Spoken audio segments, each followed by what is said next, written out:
तो आज का टॉपिक है ह्यूमन सर्कुलेटरी सिस्टम। यहां तक का हो गया था, आज यहां से स्टार्ट करना है। जो ह्यूमन का सर्कुलेटरी सिस्टम है उसमें आता है blood vascular system. Blood vascular system कहते हैं ह्यूमन के सर्कुलेटरी सिस्टम का दूसरा नाम ब्लड वेस्कुलर सिस्टम। अच्छा, वाटर वेस्कुलर सिस्टम पाया गया था लोअर वालों में, इसमें पाया जाएगा ब्लड वेस्कुलर सिस्टम। दूसरी बात, इसमें होगा मस्कुलर चैम्बर्ड हार्ट। क्यों? क्योंकि हम लोग वर्टिब्रेट है कि इनवर्टिब्रेट, तो मस्कुलर की नॉन मस्कुलर। वर्टिब्रेट है इसलिए मस्कुलर, चैम्बर्ड की नॉन चैम्बर्ड।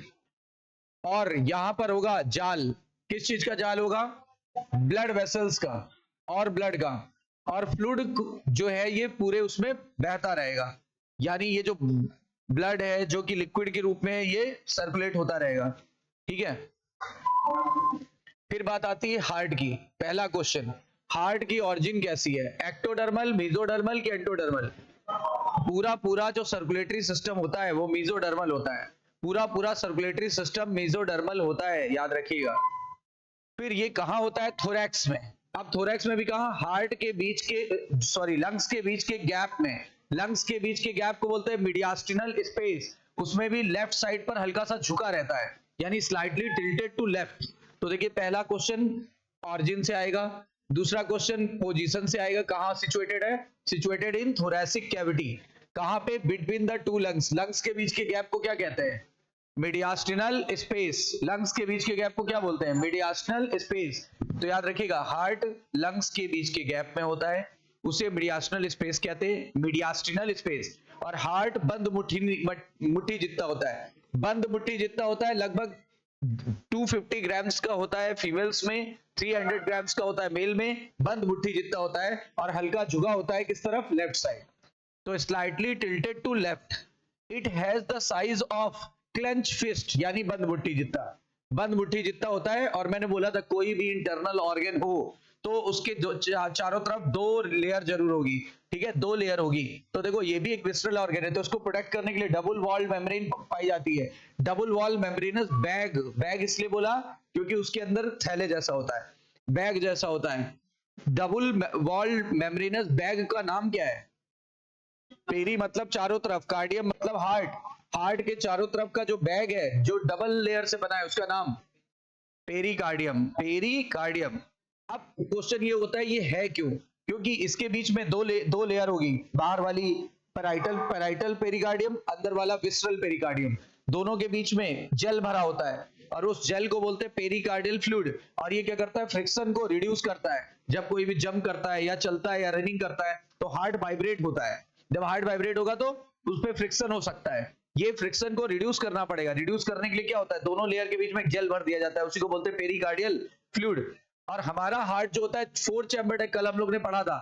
सिर्फ कुछ रेप्टाइल और मैमल और बर्ड्स, कुछ रेप्टाइल, मैमल और बर्ड्स, इन सब में कितने चैम्बर्ड हार्ट होता है? 4 चैम्बर्ड होता है। कुछ रेप्टाइल्स का नाम बताना है। गैस, गैस का पूरा नाम, गैस का स्पेलिंग है GAC। एक है गैवियलिस, एक है एलिगेटर, और एक होता है सी फॉर क्रोकोडाइल। हालांकि एनसीईआरटी में सिर्फ क्रोकोडाइल दिया है, लेकिन घड़ियाल भी होगा, मगरमच्छ भी होगा, और एक छोटे घड़ियाल को बोलते हैं गैवियलिस, वो भी होगा। अब देखिए, ध्यान दीजिए, हमारे हार्ट में 4 चैम्बर है। ऐसा नहीं कि हमारे अलावा और किसी में 4 नहीं होता। रेप्टाइल्स में, कुछ रेप्टाइल्स में कि सभी रेप्टाइल्स में?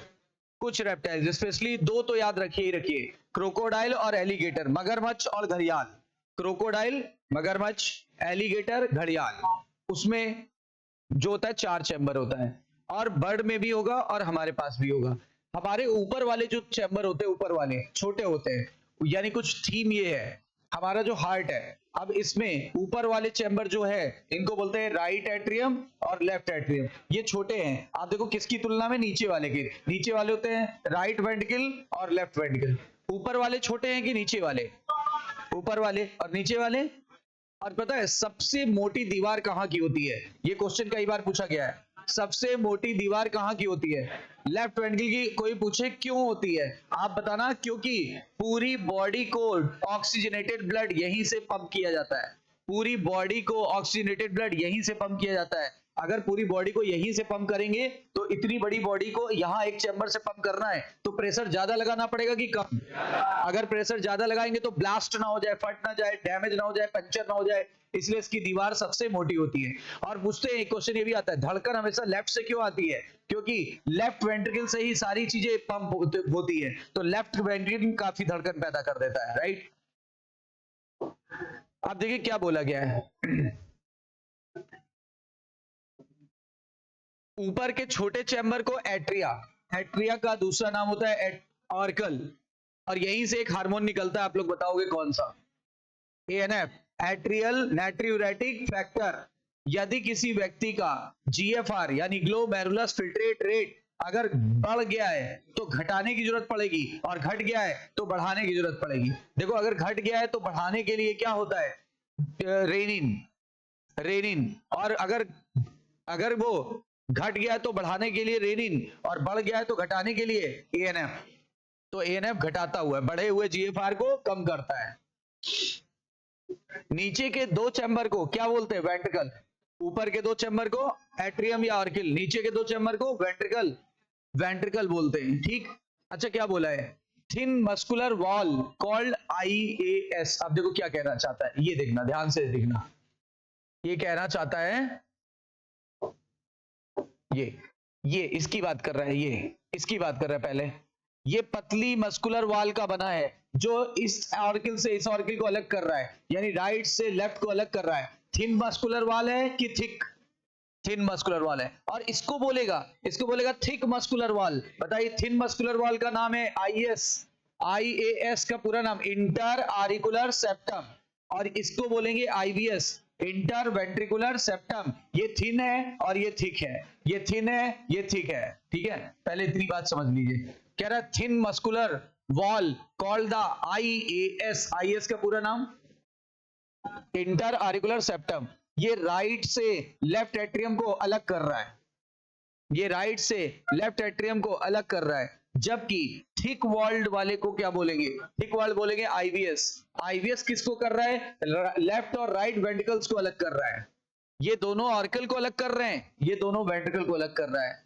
जो ऑर्कल को अलग कर रहा है आईएएस, इंटर ऑरिकुलर सेप्टम। जो वेंट्रिकल को अलग कर रहा है उसको इंटर वेंट्रिकुलर सेप्टम। ऊपर वाले चैम्बर छोटे, नीचे वाले बड़े, ऊपर वाले पतले, नीचे वाले मोटे। सबसे मोटी दीवार किस चैम्बर की है?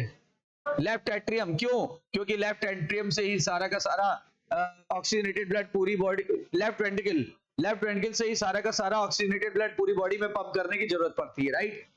इतनी बात समझ में आ गई। अब आगे बढ़ते हैं। एट्रियम और ventricle of same side are separated by thick fibrous tissue. Thick fibrous tissue मतलब ये कहता है, ये कहना चाहता है, ये वाली लाइन ये कहता है इधर का एट्रियम और इधर का एट्रियम ये सब देखो सेपरेटेड है। इधर का एट्रियम इस वेंट्रिकल से सेपरेटेड है, इधर का एट्रियम इस वेंट्रिकल से, और ये दीवार उसको अलग कर रही है। ये दीवार थिक फाइब्रस लेयर की बनी होती है। इस थिक फाइब्रस लेयर का नाम होता है क्या? एट्रियो वेंट्रिकुलर सेप्टम, यानी एवीएस, एट्रियो वेंट्रिकुलर सेप्टम। तो ये देखिए लिखा हुआ है कि जो एट्रियम है और वेंट्रिकल है सेम साइड पर कैसे सेपरेट होता है? थिक फाइब्रस टिश्यू से, और उसका नाम है atrio ventricular septum, atrio ventricular septum, AVS बोल सकते हैं शॉर्ट में। However each of these septa are provided with the opening through the two chamber of same side are connected. कहना क्या चाहता है? ये कहना चाहता है इन सेप्टा में कोई ना कोई ओपनिंग है जिससे इधर का चैम्बर इधर से, इधर का चैम्बर इधर से, इधर का चैम्बर इधर से जुड़ जाएगा। कैसे? देखिए क्या, ये यहां पर ओपनिंग है, ठीक है ना, और यहां पर भी ओपनिंग है। यहां ओपनिंग थ्री फ्लैप से बनी हुई है, थ्री फ्लैप से बनी हुई है, जबकि यहां की ओपनिंग टू फ्लैप से बनी हुई है। इसीलिए इसको बोलते हैं ट्राइकस्पिड वॉल, और इसको बोलते हैं बाइकस्पिड वॉल। राइट एट्रियम और राइट वेंट्रिकल के बीच में, अच्छा, जबकि लेफ्ट एट्रियम और लेफ्ट वेंट्रिकल के बीच में बाइकस्पिड वॉल। ट्राइकस्पिड वॉल जो होता है राइट एट्रियम राइट वेंट्रिकल के बीच में होता है, थ्री फ्लैप्स का बना होता है, नाम पड़ा ट्राइकस्पिड वॉल। और ये लेफ्ट एट्रियम और लेफ्ट वेंट्रिकल के बीच में पाई जाती कौन सी? Bicuspid valve. बाइकस्पिड वॉल को मिट्रल वॉल भी कहते हैं, MITRAL, मिट्रल वॉल भी कहते हैं, ठीक है। एक बार पढ़ के देखिए। कह रहा है ना कि जो ये सेप्टा होता है, एरियस नाम का सेप्टा, उसके अंदर कुछ ओपनिंग होती है। ओपनिंग करती क्या है, दोनों चैम्बर को सेम साइड से जोड़ देती है। लेफ्ट वाला लेफ्ट से जुड़ गया, राइट वाला राइट से जुड़ गया। Opening between right atrium and right ventricle, देखिए देख के बताइए, राइट एट्रियम और राइट वेंट्रिकल के बीच में जो ओपनिंग है वो 3 फ्लैप्स की ओपनिंग है। उसे क्या बोलेंगे, ये लिखा है 3 मस्कुलर फ्लैप्स की ओपनिंग है, यानी 3 मस्कुलर वाल्व है वहां पे। इनको बोलते हैं ट्राइकस्पिड, इनको बोलते हैं ट्राइकस्पिड वॉल्व। ट्राइकस्पिड वॉल्व किसके किसके बीच होती है, राइट एट्रियम और राइट वेंट्रिकल। कितने फ्लैप्स की बनी होती है, मस्कुलर की नॉन मस्कुलर, मस्कुलर, पूरा हार्ट मस्कुलर है, उसकी हर चीज मस्कुलर है, तभी तो बहुत ज्यादा कॉन्ट्रेक्टाइल है। जबकि बाइकस्पिड वाल्व या मिट्रल वाल्व पाया जाता है opening between the left atrium and left ventricle. Left उधर लिखा है, वेंट्रिकल इधर लिखा है, ठीक है, ये बात क्लियर हो गई।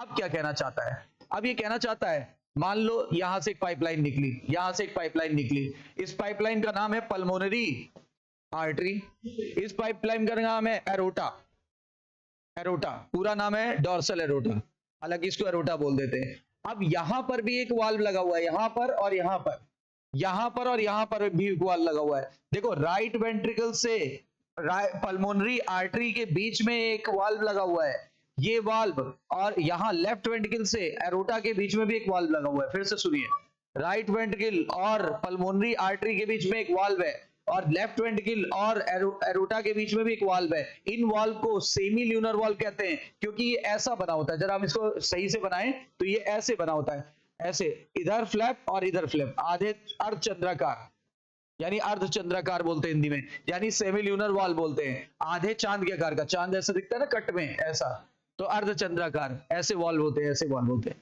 आपको जब ब्लड आएगा खुल जाएंगे, फिर बंद हो जाएंगे। देखिए क्या लिखा है, the opening of right and left ventricle, यानी राइट वेंट्रिकल और लेफ्ट वेंट्रिकल, इसकी बात कर रहा है। राइट वेंट्रिकल की ओपनिंग पर ये वाला वाल्व और लेफ्ट वेंट्रिकल की ओपनिंग पर ये वाला वाल्व, लेकिन नाम दोनों के सेम है क्योंकि दोनों अर्धचंद्राकार टाइप की चीजों से बने होते हैं। देखिए एक खुल रहा है पल्मोनरी आर्टरी में और दूसरा खुलेगा कहां पे, एरोटा में। एक खुल रहा है आर्टरी में, दूसरा खुल रहा है एरोटा में।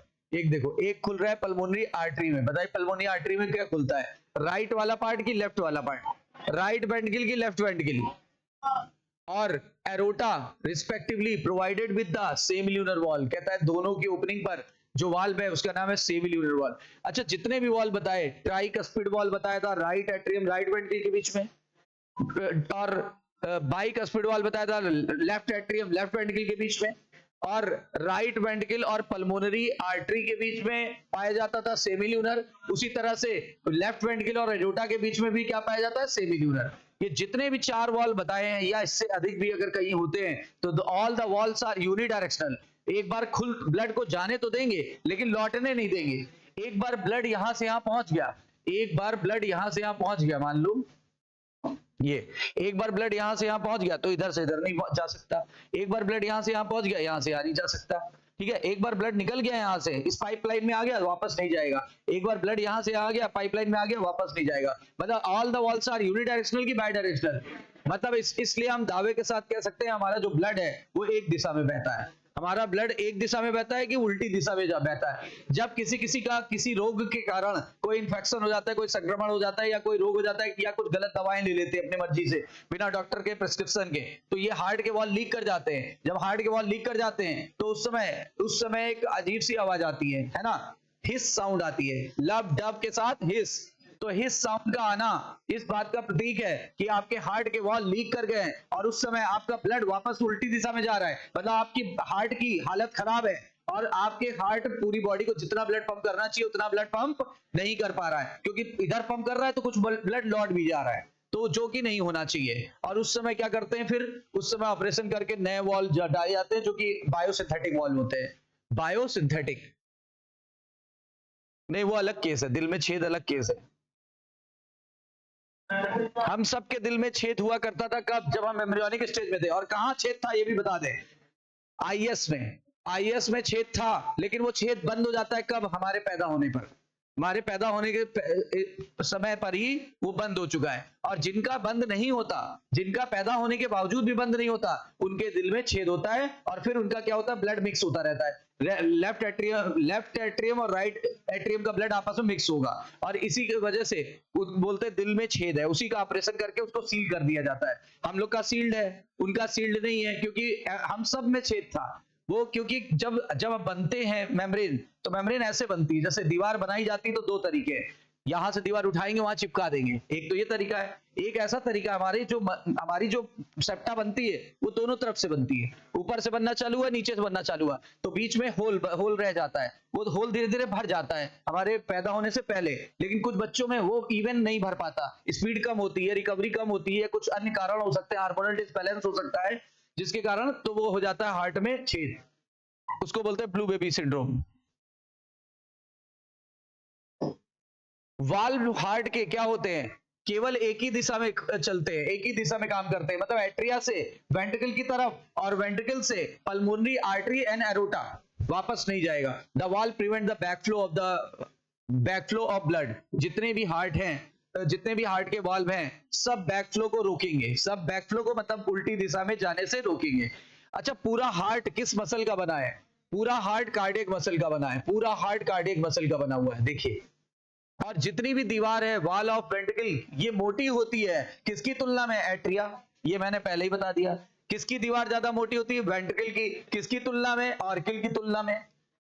स्पेशल कार्डिक मसल्स होते हैं, स्पेशल कार्डिक मसल होते हैं, ठीक है, उनको नोडल टिश्यू कहते हैं, उनको नोडल टिश्यू कहते हैं। इधर देखिए दूसरा फिगर, ये हार्ट है, ये राइट एट्रियम, ये लेफ्ट एट्रियम, ये राइट वेंट्रिकल, ये लेफ्ट वेंट्रिकल। राइट एट्रियम के राइट अपर कॉर्नर पर, राइट एट्रियम ये रहा, इसके राइट अपर कॉर्नर पर, राइट एट्रियम के राइट अपर कॉर्नर पर एक नोडल टिश्यू होता है जिसे साइनो एट्रियल नोड कहते हैं या ऐसे नोड कहते हैं, साइनो एट्रियल नोड या ऐसे नोड कहते हैं। इसी को पेस मेकर भी कहते हैं। क्यों, यहीं से धड़कनें पैदा होती हैं, यहीं से धड़कनें पैदा होती हैं। ये इंडिपेंडेंट होता है, ये किसी एक्सटर्नल स्टिमुली के अधीन नहीं होता, मतलब ये स्वतंत्र है, खुद धड़केगा, ये किसी के अंडर में नहीं होता, ठीक है। इसीलिए इसको बोलते हैं सेल्फ रिदमिक। ऑटो रिदमिक होता है, सेल्फ रिदमिक होता है, इसको एक्सटर्नल स्टिमुलस की जरूरत नहीं पड़ती। हमारा हार्ट जो है वो स्वतंत्र है धड़कने के लिए, क्योंकि हमारा हार्ट मायोजेनिक है। जबकि जो वो होते हैं इंसेक्ट या इन्वर्टिब्रेट्स, उनका हार्ट न्यूरोजेनिक होता है, उसको नर्वस सिस्टम से कमांड आएगा तभी वो धड़कना चालू करेगा। हमारे साथ ऐसा नहीं है, अगर हमारा हार्ट बॉडी से बाहर भी निकाल दिया जाए कुछ पल के लिए धड़केगा,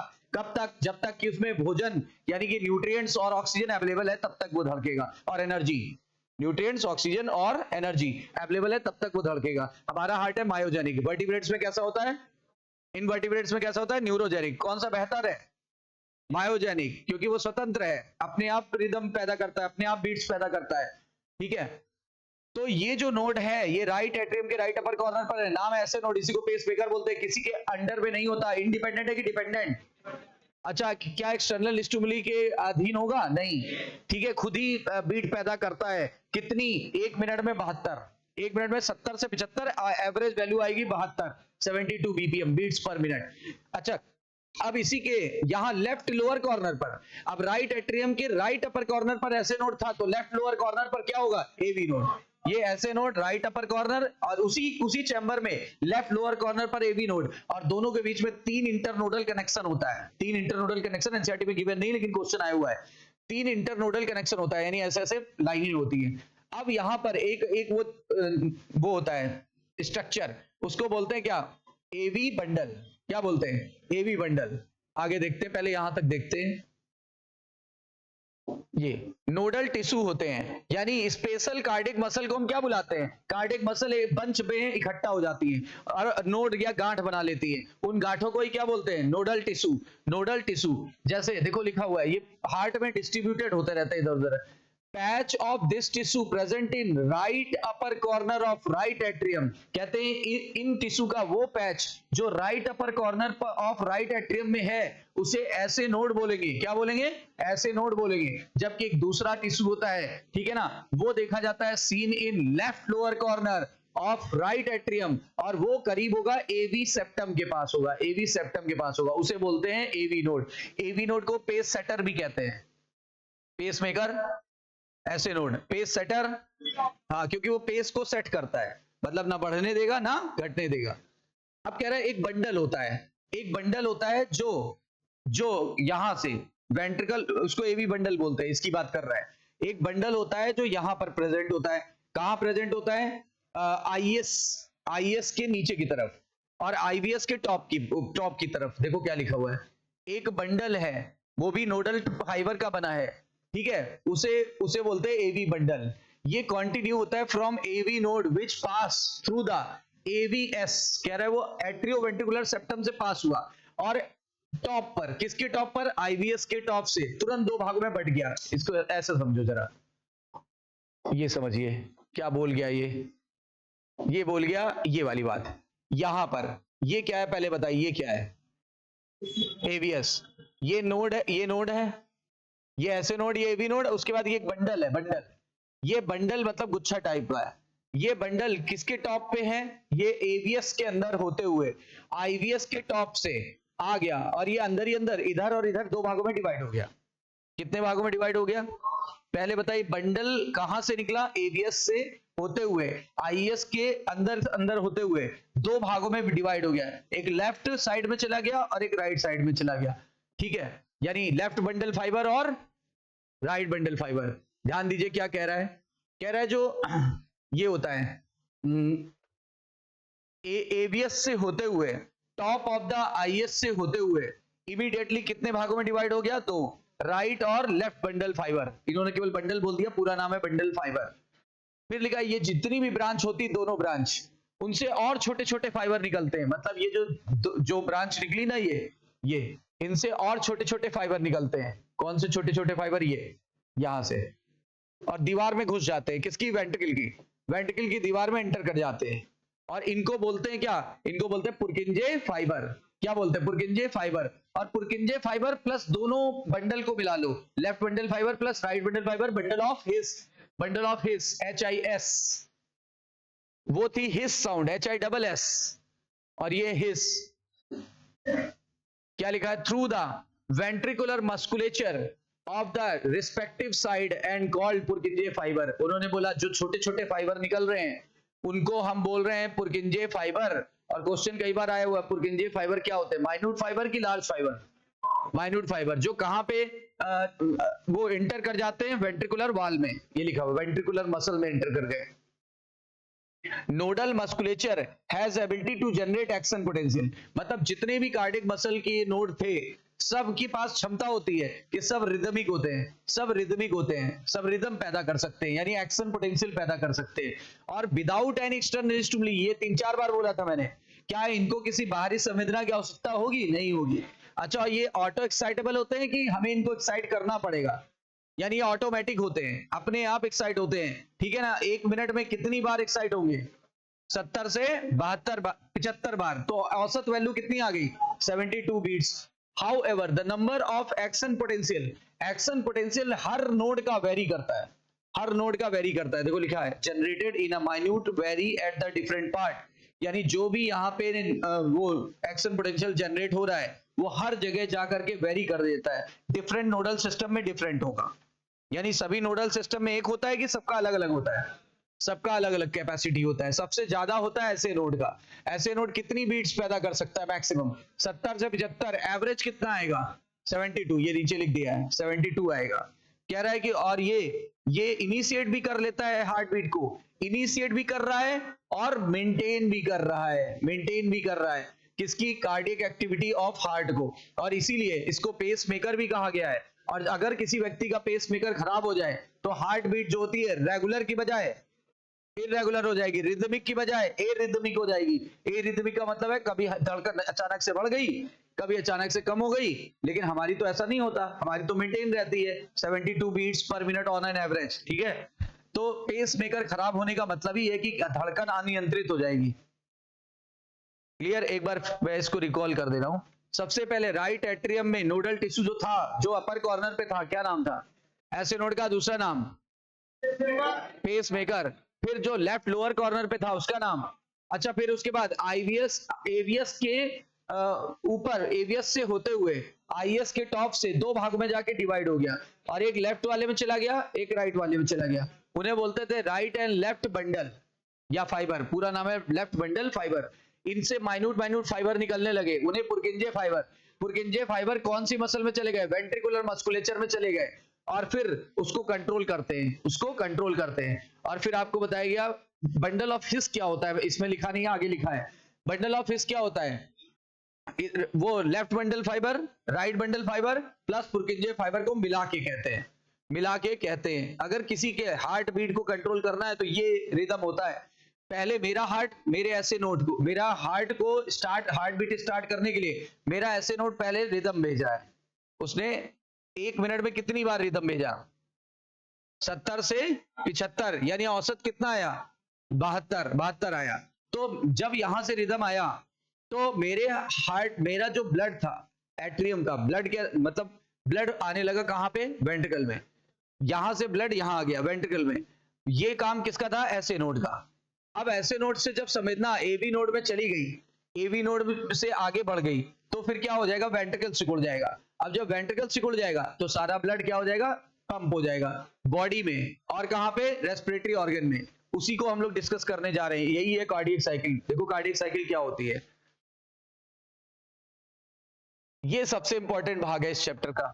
ये इससे क्वेश्चन जरूर गलत होता है।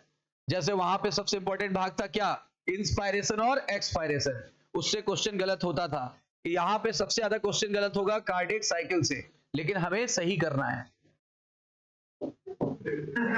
कार्डियक साइकिल, अब कार्डियक साइकिल क्या है, कह रहा है कार्डियक साइकिल का मतलब हार्ट का फंक्शन एक कितने मिनट में, देखो 1 मिनट में 72 बार धड़कन हो रही है, तो एक कार्डियक साइकिल में लगभग 0.8 सेकंड लग रहा है। इसी 0.8 सेकंड में आर्किल को सिकोड़ना भी है और ऑर्किल को फैलाना भी है, यानी आरिकुलर सिस्टोल भी करना है, ऑरिकुलर डायस्टोल, और वेंट्रिकल को सिकोड़ना भी है, वेंट्रिकल को फैलाना भी है, यानी 4 काम करने हैं इसमें। बताइए, अगर हम 1 मिनट में 60 सेकंड बोले और 72 हमारी बीट है 1 मिनट की, तो इसको डिवाइड कर दे तो एक धड़कन में कितना समय लगा, 0.8 सेकंड, यानी कार्डियक साइकिल में कितना टाइम लगता है। और इसी 0.8 सेकंड में 4 काम कर लेने हैं, इसी 0.8 सेकंड में 4 काम कर लेते हैं। क्या, ऑर्किल को सिकोड़ के फैला भी देना है और वेंट्रिकल को सिकोड़ के फैला भी देना है, ठीक है ना, ये 4 काम यहां करने हैं।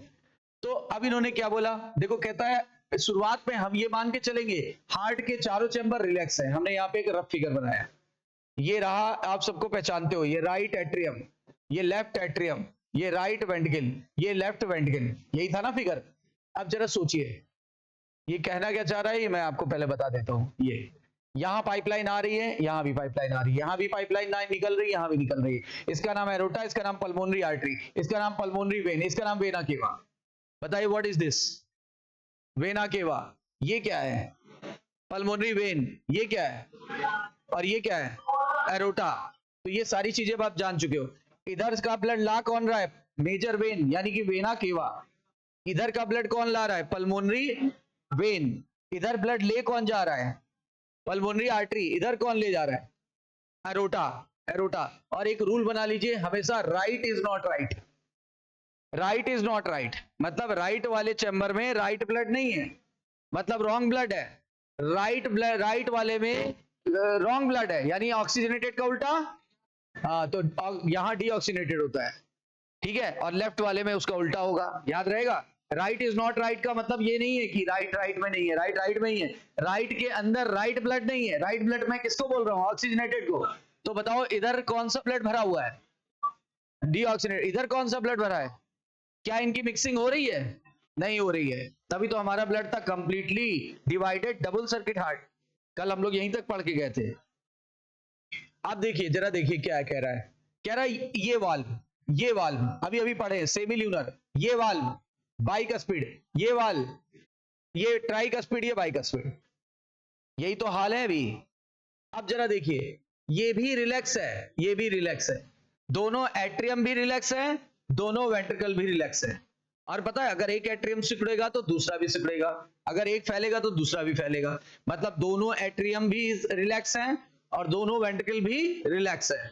तो इसे क्या बोला एनसीईआरटी ने, जेडी, इसे जेडी बोला है, जॉइंट डायस्टोल। बताइए व्हाट इज जॉइंट डायस्टोल, जब आपका हार्ट का ऊपर वाला चैम्बर दैट इज एट्रियम और नीचे वाला चैम्बर दैट इज वेंट्रिकल, दोनों कैसा हो, फुल्ली रिलैक्स हो, तो उसे क्या बोलेंगे, जॉइंट डायस्टोल। ज्वाइंट डायस्टोल के समय ये वाल्व ओपन होते हैं और ये वाल्व क्लोज होते हैं। समझ में आई बात? अच्छा, इससे फायदा क्या होगा? इससे ये फायदा होगा, यहां का ब्लड यहां आसानी से गिरेगा, यहां का ब्लड यहां आसानी से गिरेगा क्योंकि ये दोनों वाल्व ओपन है। तो यहां का ब्लड यहां आ जाता है। कितना ब्लड आ जाता है? 70%। टोटल एट्रियम का 70% ब्लड यहाँ पे नीचे फॉल हो जाता है, फ्री फॉल कर जाता है बिना किसी प्रेशर के। ना अभी ऐसे नोड चालू है, ना एवी नोड, कुछ नहीं अभी चालू है। The conducting system is not working at this time. यहाँ केवल नॉर्मली काम हो रहा है। This is a physical process only, कोई अभी बायोलॉजिकल वर्क नहीं हुआ। तो क्या क्या देखा आपने? ज्वाइंट डायस्टोल किसे कहते हैं? जब एट्रियम और वेंट्रिकल दोनों कैसे हो? रिलैक्स, दोनों रिलैक्स हो। इस समय ऊपर वाले वाल्व का क्या हाल है? ओपन है कि क्लोज है? नीचे वाले वाल्व के क्या हाल है? क्लोज है। इससे क्या फायदा है? एट्रियम का वाल्व खुला है ये वाला, तो यहाँ का ब्लड यहाँ का ब्लड यहाँ। हाँ, वो बात अलग है कि यहाँ डीऑक्सीनेटेड ब्लड आ रहा है और यहाँ ऑक्सीनेटेड है, लेकिन ब्लड आ रहा है। और total 70% blood from atrium to ventricle ये आ गया। अब आगे पढ़ के देखो एक एक लाइन, फिर आगे बढ़ेंगे क्योंकि ये बहुत इंपॉर्टेंट टॉपिक है। यहां पर all the 4 chamber of the heart are in relax stage, यानी इसको बोला उन्होंने जेडी। जेडी यानी ज्वाइंट डायस्टोल, ज्वाइंट डायस्टोल बोला। बताओ, ज्वाइंट डायस्टोल के समय ऊपर के वाल का नाम ट्राइकस्पिड और बाइकस्पिड कैसे थे?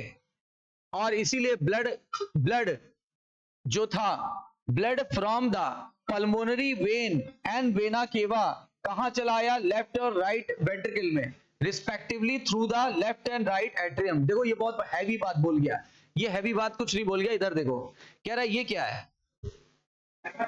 वेना केवा का ब्लड पहले कहां आया? और चूंकि ये वाल्व खुला है तो इसका ब्लड यहां आ गया। मतलब वो ऐसे कह रहा है, उसने अपनी बात ऐसे कह दी, यहां वेना केवा का ब्लड राइट वेंट्रिकल में पहुंच गया वाया राइट एट्रियम। कह रहा है पल्मोनरी वेन का ऑक्सीजनेटेड ब्लड यहां पहुंच गया लेफ्ट वेंट्रिकल में वाया लेफ्ट एट्रियम। समझ गया ना? गलत नहीं कहा है, शॉर्ट में कह दिया थोड़ा। अब देखिए, वही कह रहा है कि यहां का ब्लड इधर आ गया, यहां का ब्लड इधर आ गया। तो पढ़ के देखिए, ट्राइकस्पिड बाइकस्पिड ओपन है, इसीलिए ब्लड आ गया पल्मोनरी वेन से, ठीक है। और वेना केवा का एक में, इसका देखो लेफ्ट में आया और इसका राइट में आया और रिस्पेक्टिवली बोल दिया। और कहां से होते हुए आया? Left and right atrium.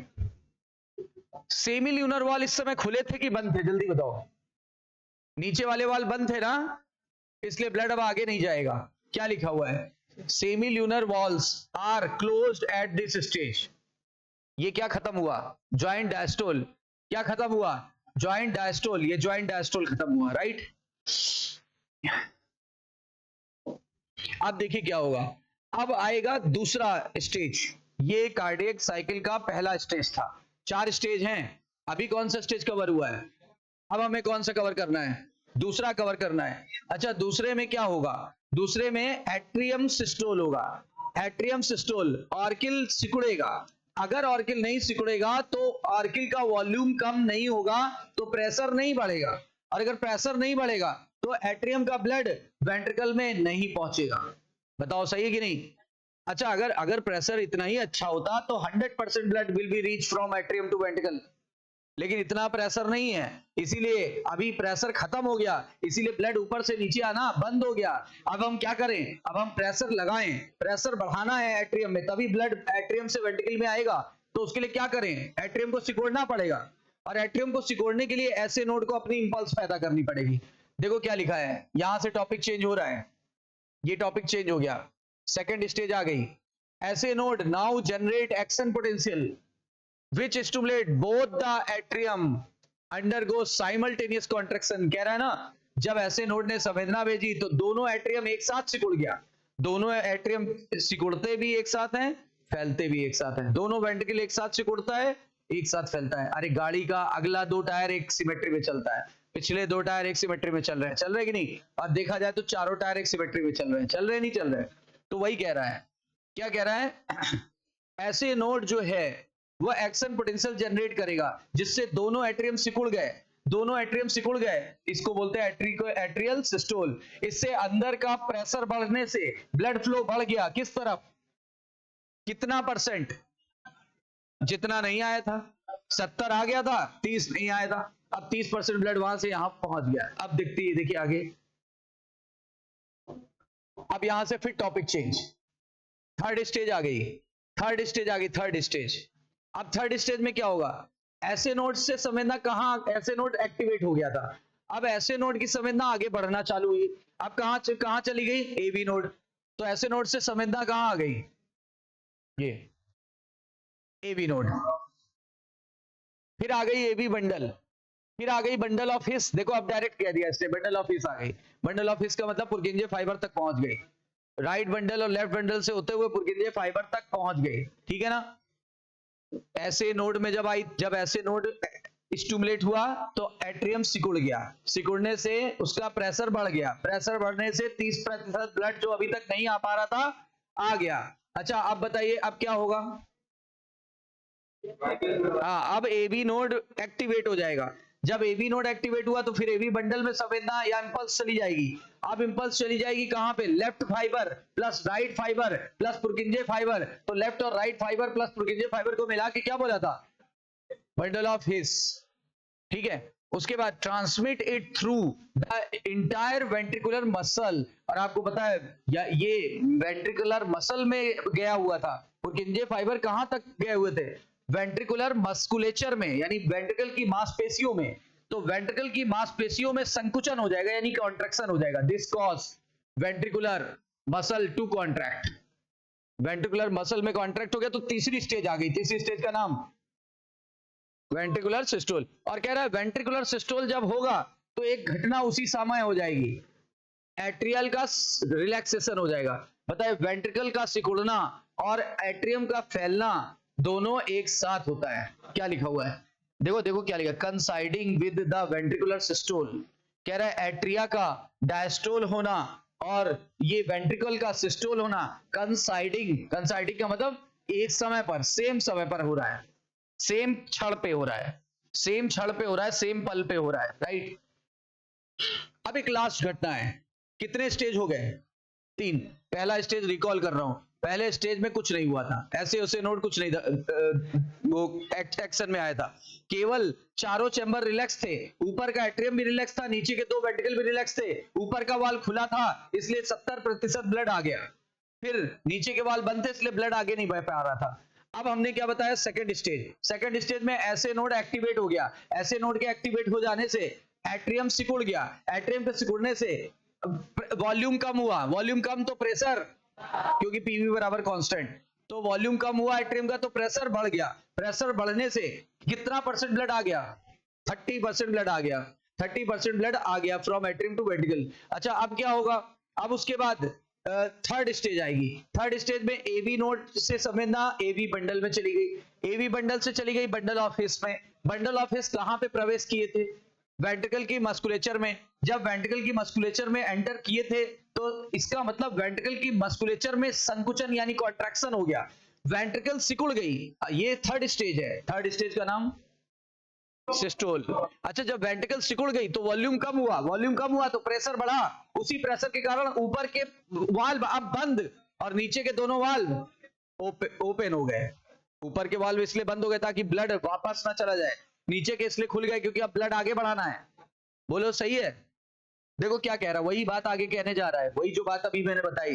Ventricular systole के समय वेंट्रिकल का प्रेशर बढ़ गया कि घट गया, जिससे पहले ऊपर के वाल बंद हुए फिर नीचे का वाल खुला। इंपॉर्टेंट बात, पहले ऊपर के वाल बंद हुए फिर नीचे का खुला, कि पहले नीचे का खुला फिर ऊपर के बंद हुए, ये सीक्वेंस पूछा जाता है और यहीं से गलतियां होती हैं। देखो पहले ब्लड को उल्टा जाने से रोको तब आगे काम बढ़ो, वरना बैक फ्लो हो जाएगा, वरना बैक फ्लो हो जाएगा। बैक फ्लो को रोकने के लिए पहले ऊपर वाले वाल बंद हो रहे हैं, देख लो, और ये सीक्वेंस पूछा गया है। ये देखो लिखा है, ध्यान दीजिएगा, ध्यान दीजिएगा, ऊपर के वाल्व यानी ट्राई और बाइकस्पिड वाल्व, ठीक है, बंद हो जाएंगे ताकि बैकफ्लो ना हो सके। कहां पे, एट्रिया में। कह रहे हैं जब फर्दर प्रेशर बढ़ेगा तब जाके सेमिल्यूनर वाल्व खुलेगा, ये देखो, और तब जाके पल्मोनरी आर्टरी में राइट साइड से ब्लड जाएगा और एरोटा से जाएगा लेफ्ट साइड से, और फोर्स ओपन, यानी फोर्स से अब ओपन हुआ, तो बताओ पहले क्या हुआ, ऊपर के वाल बंद होते हैं फिर नीचे के खुलते हैं, कि पहले नीचे खुल जाता है फिर ऊपर के बंद होते हैं? याद रखना इस, क्योंकि बैक फ्लो रोकना बहुत जरूरी है। तो यहां से सीक्वेंस पूछा भी गया है। अब बोला है allowing the blood from the ventricle to flow through this vessel into the circulatory pathway. बोलते हैं जब ब्लड यहां आया तो चला गया कहां पे, पल्मोनरी आर्टरी में चला गया, पल्मोनरी आर्टरी में आया तो लंग्स में चला गया, कह रहा है यहां का ब्लड बॉडी में चला गया, ठीक है, यानी कि बॉडी के अंदर चला गया। अब एक लास्ट घटना बची है, लास्ट है वेंट्रिकल का फैल जाना, वेंट्रिकल का दोबारा रिलैक्स हो जाना, उसको बोलते हैं वेंट्रिकुलर डायस्टोल। अच्छा वेंट्रिकुलर डायस्टोल में होगा क्या, जो भी इंपल्स आ रही थी अब वो आना बंद, वो आना बंद हो जाएगी। अच्छा अगर इंपल्स आना बंद हो जाएगी तो आर्किल पहले से फैल रहा था, वेंट्रिकल भी फैलने लगेगा, तो आर्किल भी फैल रहा है वेंट्रिकल भी फैल रहा है, मतलब दोनों मिलके फैल रहे हैं, जहां से चले थे वहीं पहुंच गए, ज्वाइंट डायस्टोल से चले थे ज्वाइंट डायस्टोल पे पहुंच गए, ऊपर वाले वाल दोबारा ओपन हो गए, नीचे वाले वाल दोबारा क्लोज हो गए, ठीक है ना। देखो क्या लिखा है, ध्यान दीजिएगा। अब वेंट्रिकल रिलैक्स होने वाला है तो वेंट्रिकल का प्रेशर कम होगा, वेंट्रिकल का प्रेशर कम होने से पहले नीचे के वाल बंद हुए, ध्यान दो यहां उल्टा है, वहां ऊपर का पहले बंद हुआ था नीचे का खुला था, यहां पहले नीचे का बंद होगा फिर ऊपर का खुलेगा, सही है ना। देखो क्या लिखा है, causing the closure of semilunar wall which prevent the backflow of blood into the ventricle as ventricular pressure decline further। जब और प्रेशर कम हुआ तो ट्राई और बाइकस्पिड वाल्व ओपन हो गए by the pressure in atria exerted by the blood which are emptied then by the veins। बोल रहा है फिर वही पहले जैसे बोल रहा है, कह रहा अब जो वेन का ब्लड था वो आने लगेगा, इधर आएगा वेना केवा से, वेना केवा भी तो वेन है, राइट एट्रियम में आएगा वेना केवा से और पल्मोनरी वेन से आएगा लेफ्ट एट्रियम में, फिर से पहले जैसी स्थिति आ गई। लिखा है the blood once again moves freely, यानी 70% ब्लड जैसे आया था फिर आने लगा, वेंट्रिकल और एट्रियम दोनों रिलैक्स हो गए, मतलब ज्वाइंट डायस्टोल स्टेज फिर से आ गई पहले जैसी। लिखा है देखते ही देखते ऐसे नोड जो है अब फिर से एक्शन पोटेंशियल जनरेट करेगा और जितने भी ऊपर के इवेंट थे सब रिपीट होंगे और एक पर्टिकुलर सीक्वेंस में चलेंगे और प्रोसेस कंटिन्यू हो जाएगी, मतलब अगली कार्डियक साइकिल चलने लगेगी। एक बार फिर से समझ लीजिए, पूरा हार्ट के चारों चैम्बर रिलैक्स है, ऊपर के वाल खुले हैं नीचे के वाल बंद हैं, 70% ब्लड ऊपर से नीचे पहुंच गया, लेकिन अभी भी 30% क्यों नहीं आ रहा, प्रेशर अब है नहीं, प्रेशर मेंटेन करने के लिए एट्रियम को सिकोड़ना पड़ेगा। ऐसे नोड ने डिसीजन लिया कि ये काम मैं करूंगा, ऐसे नोड ने संवेदना भेजा, ऐसे नोड के संवेदना भेजते ही एट्रियम सिकुड़ गया, एट्रियम से सिकुड़ते ही वॉल्यूम घटा तो प्रेशर बढ़ने से 30% ब्लड जो नहीं यहां से यहां पहुंच पाया था वो भी पहुंच गया, ठीक है ना। लेकिन कुछ चेंज नहीं हुआ, ऊपर के वाल अभी भी खुले नीचे के वाल अभी भी बंद है, यानी दो घटनाएं, पहली और दूसरी में ऊपर के वाल खुले नीचे के बंद। अब तीसरी घटना वेंट्रिकुलर सिस्टोल, इसमें क्या होगा, अब ऐसे नोड तो अपना काम कर चुका था, अब संवेदना एवी नोड से एवी बंडल से बंडल ऑफ हिस में पहुंच गई, बंडल ऑफ हिस से वेंट्रिकल की दीवार में पहुंच गई, वेंट्रिकल की दीवार की मसल सिकुड़ने लगी तो ओवर एंड ऑल वेंट्रिकल सिकुड़ गया, वेंट्रिकल सिकुड़ गया तो वॉल्यूम कम हुआ, वॉल्यूम कम हुआ तो ऊपर का वाल पहले बंद हुआ नीचे के वाल खुल गए, इससे ब्लड वेंट्रिकल का कहां पहुंच गया, अपनी अपने पाइपलाइन में, इधर पल्मोनरी आर्टरी में और उधर एरोटा में। बोलो क्लियर है। अब आई थर्ड स्टेज का नाम है वेंट्रिकुलर डायस्टोल। वेंट्रिकुलर डायस्टोल में क्या होता है, संवेदना आना बंद, जब संवेदना आना बंद तो वेंट्रिकल फैलने लगा, प्रेशर गिरने लगा, प्रेशर गिरने से पहले नीचे का वाल बंद होगा और फिर और प्रेशर गिरा तो ऊपर का वाल खुल गया, और यानी अब ऊपर वाला चैम्बर भी रिलैक्स नीचे वाला भी रिलैक्स, ये हाल पहले जैसा नहीं हो गया, ऊपर वाले वाल खुल चुके हैं और नीचे वाले वाल बंद हो चुके, लेकिन पहले बंद हुआ फिर खुला कि पहले खुला फिर बंद हुआ, पहले नीचे वाले फिर ऊपर वाला, जब किसके पहले वाले केस में ऊपर वाला बंद हुआ फिर नीचे वाला खुला था। बोलो क्लियर है। इससे फायदा क्या हो रहा था, बैक फ्लो नहीं होता है। The sequential event of heart which is cyclically repeat is called as cardiac cycle। बोलते हैं ये जो ऊपर हमने 4 घटनाएं पढ़ी हैं ये बार बार रिपीट करेगी, यानी 1 मिनट में 72 बार रिपीट करेगी ऑन एन एवरेज, ठीक है, it consist of systole and diastole both the atria and the ventricle. क्यों, ये तो शुरुआत में ही बता दिया था। एक कार्डियक साइकिल में 4 घटनाएं होती हैं, सिस्टोल डायस्टोल। किसका सिस्टोल, एट्रिया का भी, और किसका सिस्टोल, वेंट्रिकल का भी। फिर किसका डायस्टोल, एट्रिया का भी, फिर किसका डायस्टोल, वेंट्रिकल का भी। तो 4 घटनाएं हो गई कि नहीं हो गई। अच्छा, कह रहा है जैसा हमने पहले ही डिस्कस किया था, हमारी heart beat 72 times per minute होती है, इसको बोलते हैं बीपीएम। बीपीएम यानी बीट पर मिनट। बीट पर मिनट को शॉर्ट में बोलते हैं बीपीएम। एचपीआर मतलब हार्ट बीट रेट। तो बीपीएम है हमारी 72। अच्छा, लिखा दैट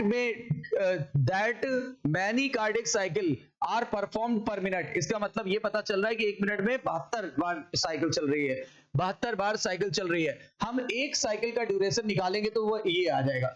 और कह रहा है हमारा हार्ट जो है, एक बार में हमारे हार्ट का जो वेंट्रिकल है, ईच वेंट्रिकल की बात कर रहा हूं, ईच वेंट्रिकल चाहे लेफ्ट की बात करो या राइट, मोर और लेस उतना ही ब्लड पंप करते हैं। ऐसा नहीं कोई एक ज्यादा कर रहा है कोई एक कम कर रहा है, ठीक है ना। हाँ, प्रेशर में डिफरेंस होता है। लेफ्ट वाले वेंट्रिकल का प्रेशर राइट वाले वेंट्रिकल से अच्छा होता है क्योंकि उसकी वाल मोटी होती है, ठीक है। तो मैं क्या बोलना चाह रहा हूं, लेकिन दोनों ब्लड इक्वली अमाउंट में पंप करते हैं। कितना ब्लड पंप करते हैं, each ventricle pumps 70 ml blood in 1 beat.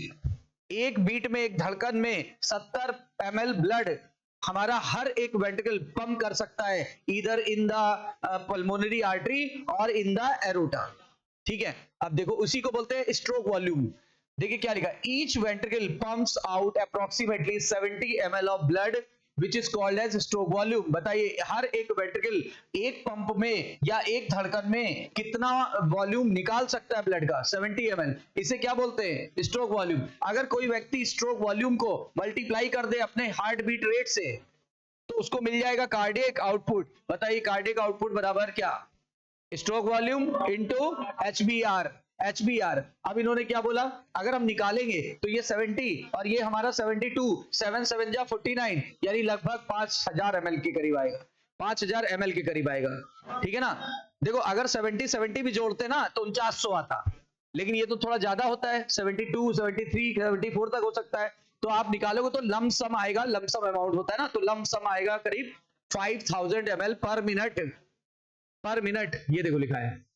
अगर कार्डियक आउटपुट को डिफाइन करना चाहेंगे तो बोलेंगे volume of blood pumped out by each ventricle पर मिनट। अब देखो यहीं पे कंफ्यूज करेगा, हम ऐसे बोले volume of blood pumped out by each ventricle पर बीट, तो ये हो जाएगा स्ट्रोक वॉल्यूम। और पर मिनट लिख दोगे कार्डियक आउटपुट। जरा सा अंतर है, मतलब तिनका सा अंतर है, सेम लाइन पढ़ रहा हूं। देखो volume of blood pumped by each ventricle पर बीट बोल देंगे स्ट्रोक वॉल्यूम, पर मिनट बोल देंगे, तिनका भर का अंतर है। एक बीट बोलेगा स्ट्रोक वॉल्यूम, एक मिनट बोल देगा कार्डियक आउटपुट, तो फर्क है। और ये हमारा आता है लगभग 5 लीटर ऑफ हेल्दी इंडिविजुअल। कह रहा है बॉडी के पास अपने स्ट्रोक वॉल्यूम को बदलने की कैपेबिलिटी होती है। बताओ आप थोड़ी रनिंग करने लगो, आपका कार्डियक एक्सरसाइज हो जाती है। आपने सुना होगा कार्डियक एक्सरसाइज करते लोग, कार्डियो बोलते हैं। कार्डियो एक्सरसाइज नहीं करते, उसमें क्या होता है हार्ट की धड़कन बढ़ जाती है, उससे क्या हो जाता है बहुत एनर्जी बर्न भी होती है और हार्ट की हेल्थ भी सही रहती है। तो जब आप थोड़ी सी स्पीड में जॉगिंग करिए या थोड़ी रनिंग कर लीजिए, आप अपने हार्ट पे हाथ रखिए, धक धक धक धक बिल्कुल करेगा। उस समय 2 चेंजेस हो जाते हैं, एक तो आपकी हार्ट बीट भी बढ़ गई और दूसरा आपकी हार्ट की पंपिंग एक्टिविटी भी बढ़ गई। आप जैसे अभी आप हार्ट बीट हाथ लगा के टच कर रहे हो तो उस समय नॉर्मल रिदम्स आ रही है, लेकिन तब देखना बहुत धक धक धक धक ऐसे आएगी, जैसे बुलेट की आवाज बढ़ जाती है ना वैसे। The body has ability to alter the SV as well as HBR, यानी बॉडी के पास क्षमता है कि हम अपने स्ट्रोक वॉल्यूम को भी चेंज कर सकते हैं और अपनी हृदय की धड़कन को भी चेंज कर सकते हैं। तभी तो जब आप सीढ़ियां चढ़ोगे आपकी हार्ट बीट बढ़ जाती है, ठीक है। आप एक्सरसाइज करोगे आपकी हार्ट बीट बढ़ जाती है, आप सोते हो आपकी हार्ट बीट थोड़ी कम हो जाती है। बॉडी के लोड पर डिपेंड करता है। स्ट्रोक वॉल्यूम और एचपीआर दोनों चेंज करने की क्षमता एक स्वस्थ व्यक्ति के पास होती है, ठीक है।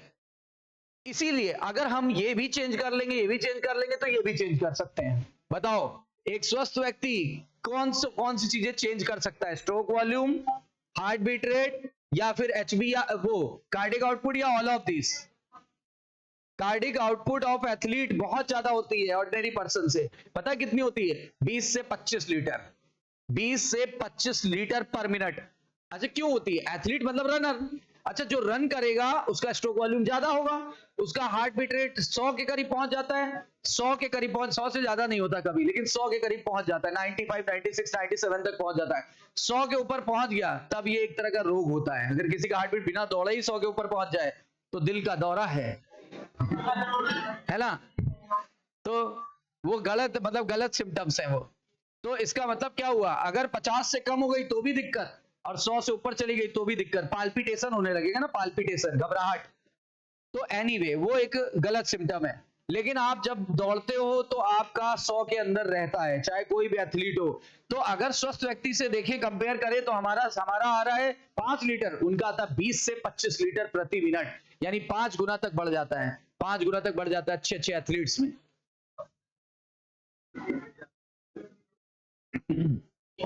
ड्यूरिंग कार्डियक साइकिल, जब भी कार्डियक साइकिल चलती है, जब भी कार्डियक साइकिल चलती है तो दो मुख्य साउंड आती, प्रोमिनेंट मतलब मुख्य।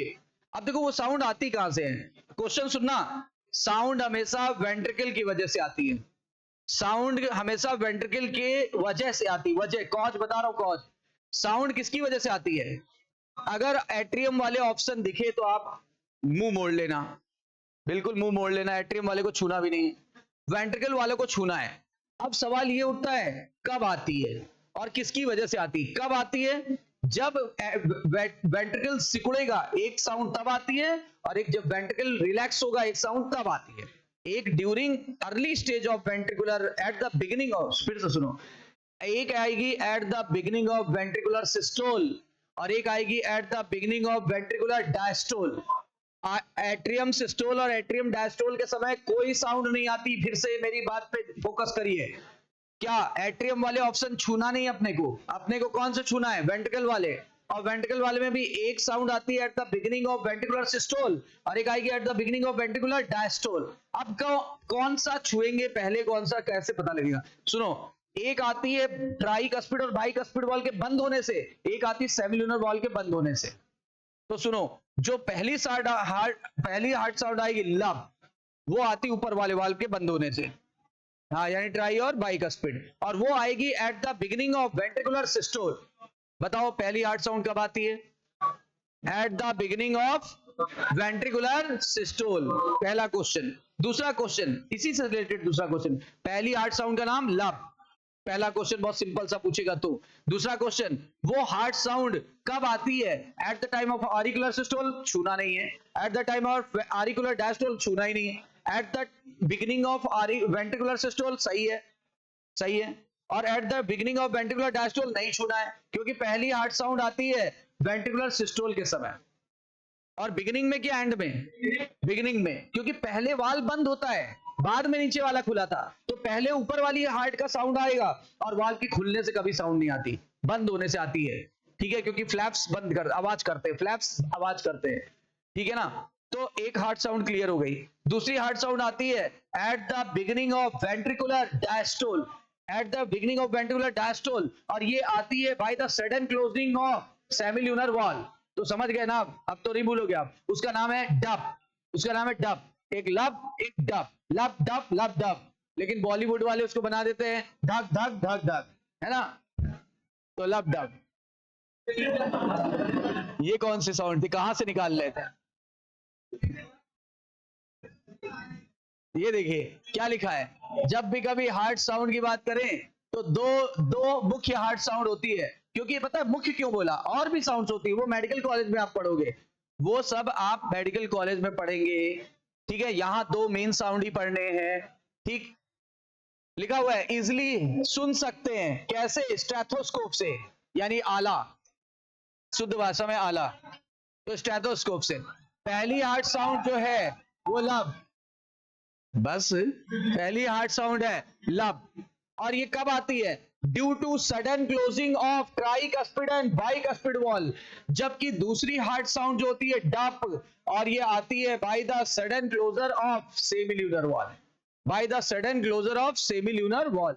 तो sudden closure of semilunar valve. और ये आती है at the time of ventricular diastole, ये आती है at the time of ventricular systole. सीधी सीधी बात याद करो, वेंट्रिकल के सिकुड़ते समय लब, वेंट्रिकल के फैलते समय डब। ऊपर वाला पहली हार्ट साउंड ऊपर वाले से आएगी, दूसरी हार्ट साउंड नीचे वाले से आएगी। और कभी भी ओपनिंग वाले ऑप्शन को मत चुनना, क्लोजिंग वाले से आती है। दरवाजा खोलो आवाज नहीं आएगी, दरवाजा बंद करो आएगी आवाज। बोलो सही कि नहीं है? कभी भी देखना, दरवाजा खोलोगे आवाज नहीं आएगी, दरवाजा बंद करोगे चौखट से टकराएगा, आवाज जरूर आएगी। अब आगे देखो, लिखा है this sound of clinical diagnostic significance. ये हार्ट साउंड का क्लिनिकल डायग्नोसिस है। क्या क्लिनिकल डायग्नोसिस है? लब और डफ साउंड का क्लिनिकल डायग्नोसिस ये है। कभी कभी वाल्व लीक हो जाते हैं, तो मैंने शुरुआत में ही बोला था, लब डफ के साथ एक मरमरिंग साउंड आती है। मरमरिंग, मरमरिंग का मतलब होता है धीमी ध्वनि से, यानी धीमी ध्वनि से। तो लब डव हिस, लब डव हिस, लब डव हिस, तो टाए टाए फिस, है ना?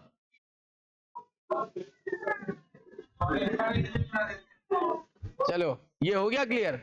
अब आगे एक है ईसीजी। अच्छा, ईसीजी का पूरा नाम क्या? इलेक्ट्रोकार्डियोग्राफ।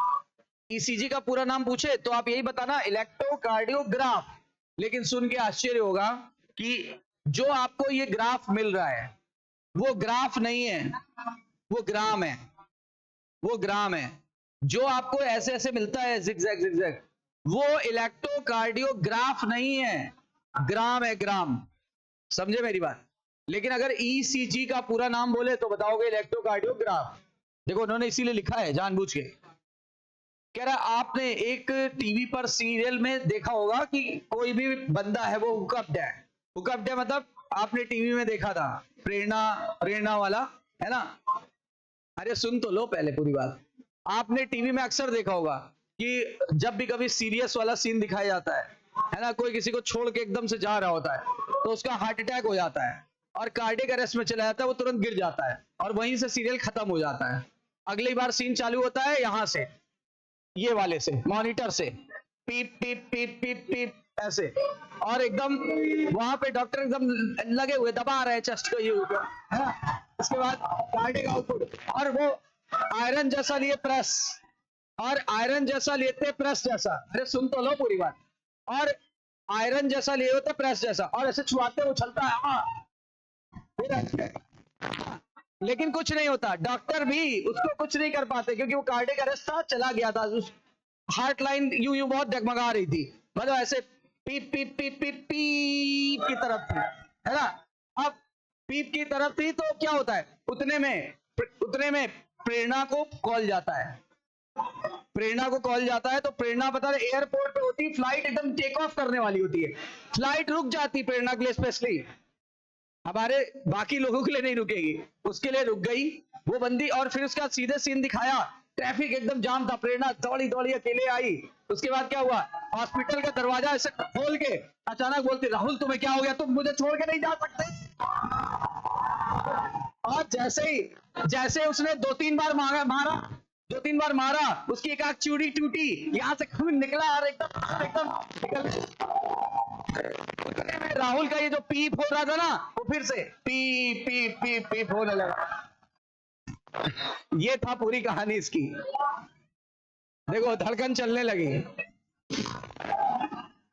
भैया सीटें मत तोड़ो। अब देखो क्या लिखा है। आपने देखा होगा कि एक सीन चल रहा है, कहां पे, टिपिकल हॉस्पिटल टेलीविजन में, शो में, तो पेशेंट को लटका रखा है, मशीन से जोड़ रखा है, और वहां पे वोल्टेज स्ट्रेसेस दिख रहे होंगे, यानी ऐसे ऐसे वोल्टेज स्ट्रेसेस दिख रहे होंगे। तो उन्होंने बोला स्क्रीन पे ये चलता हुआ दिखा होगा, और साउंड उससे आती थी पीप पीप पीप पीप पीप, ये है ना? ये पेशेंट कार्डियक अरेस्ट का शिकार हो गया था, इसका दिल रुक गया था प्रेरणा के ना होने से। दिस टाइप ऑफ मशीन, इस मशीन का नाम है इलेक्ट्रोकार्डियोग्राफ। देख लो, ग्राफ नाम है मशीन का और ग्राम नाम है इसका। ये देखो जो आपको मिला ग्राम, वो ग्राम है। मतलब तभी मैं बोल रहा था ग्राफ नहीं है, ये जो ग्राफ आपको मिल रहा था वो ग्राफ नहीं है, वो क्या है? और जो मशीन थी वो क्या है? मशीन का नाम है ग्राफ, और जो आपको मिला वो ग्राम है। लिखा है ECG is the graphical representation of electrical activity of heart. बोला गया जब किसी का दिल धड़कता है तो वो कुछ इलेक्ट्रिकल एक्टिविटी शो करता है, उसी इलेक्ट्रिकल एक्टिविटी को लीड के सहारे, तारों के सहारे, लीड के सहारे हम मॉनिटर कर सकते हैं। कह रहा है देखो जब भी कभी इलेक्ट्रिकल एक्टिविटी पैदा होती है तो ग्राफ पे उतार लेते हैं हम लोग उसे, इसी को बोलते हैं क्या, ईसीजी। इसी को बोलते हैं ईसीजी। कार्डियक साइकिल के दौरान अगर किसी भी व्यक्ति के हार्ट की इलेक्ट्रिकल एक्टिविटी को हम उतार ले ग्राफ के रूप में तो इसी को बोलते हैं ईसीजी। कहता है अगर आपको स्टैंडर्ड ईसीजी प्राप्त करनी है, जैसे अगर मैं अपना ईसीजी करवाने जाऊं तो मुझे स्टैंडर्ड ईसीजी कराने की सलाह दी जाएगी, क्योंकि मुझे कोई अभी दिल का रोग नहीं है ना। तो जब दिल का रोग नहीं है तो क्या हो जाएगा, स्टैंडर्ड ईसीजी करानी पड़ेगी, स्टैंडर्ड ईसीजी करानी पड़ेगी। लेकिन जो लोग बहुत चुप रहो, जो लोग बहुत बूढ़े, अरे सुनो पूरी बात, जो लोग ओल्ड हो गए हैं उन लोगों में क्या हो गई, कुछ हार्ट से रिलेटेड प्रॉब्लम्स हो गई है, जैसे हार्ट के वाल्व का भी लीक हो जाना, हार्ट से संबंधित बहुत सारे रोग हो जाना। उन व्यक्तियों को स्टैंडर्ड ईसीजी की सलाह नहीं दी जाती, उन्हें डिटेल्ड ईसीजी कराई जाती है। डिटेल्ड ईसीजी और स्टैंडर्ड ईसीजी में अंतर है। स्टैंडर्ड तब करानी पड़ेगी जब प्राइमरी अवस्था है, डिटेल तब करानी पड़ेगी जब हार्ट के कई सारे प्रॉब्लम्स क्रिएट हो चुके हैं तब। स्टैंडर्ड ईसीजी में 3 लीड लेते हैं, 3 लीड। देखो कितनी लीड लेंगे, स्टैंडर्ड में 3 लीड लेते हैं और पेशेंट को जोड़ देते हैं मशीन से, कितनी इलेक्ट्रोड की मदद से, 3 लीड की मदद से। एक लेते हैं लेफ्ट और राइट रिस्ट पर, 1 ऑन ईच रिस्ट, एक इस कलाई पे लगा देते हैं, एक इस कलाई पे लगा देते हैं, और एक लेफ्ट एंकल पर, एक लेफ्ट एंकल पर लगा देते हैं, ये देखो। और फिर कंटिन्यूअस मॉनिटर किया जाता है हार्ट की एक्टिविटी को।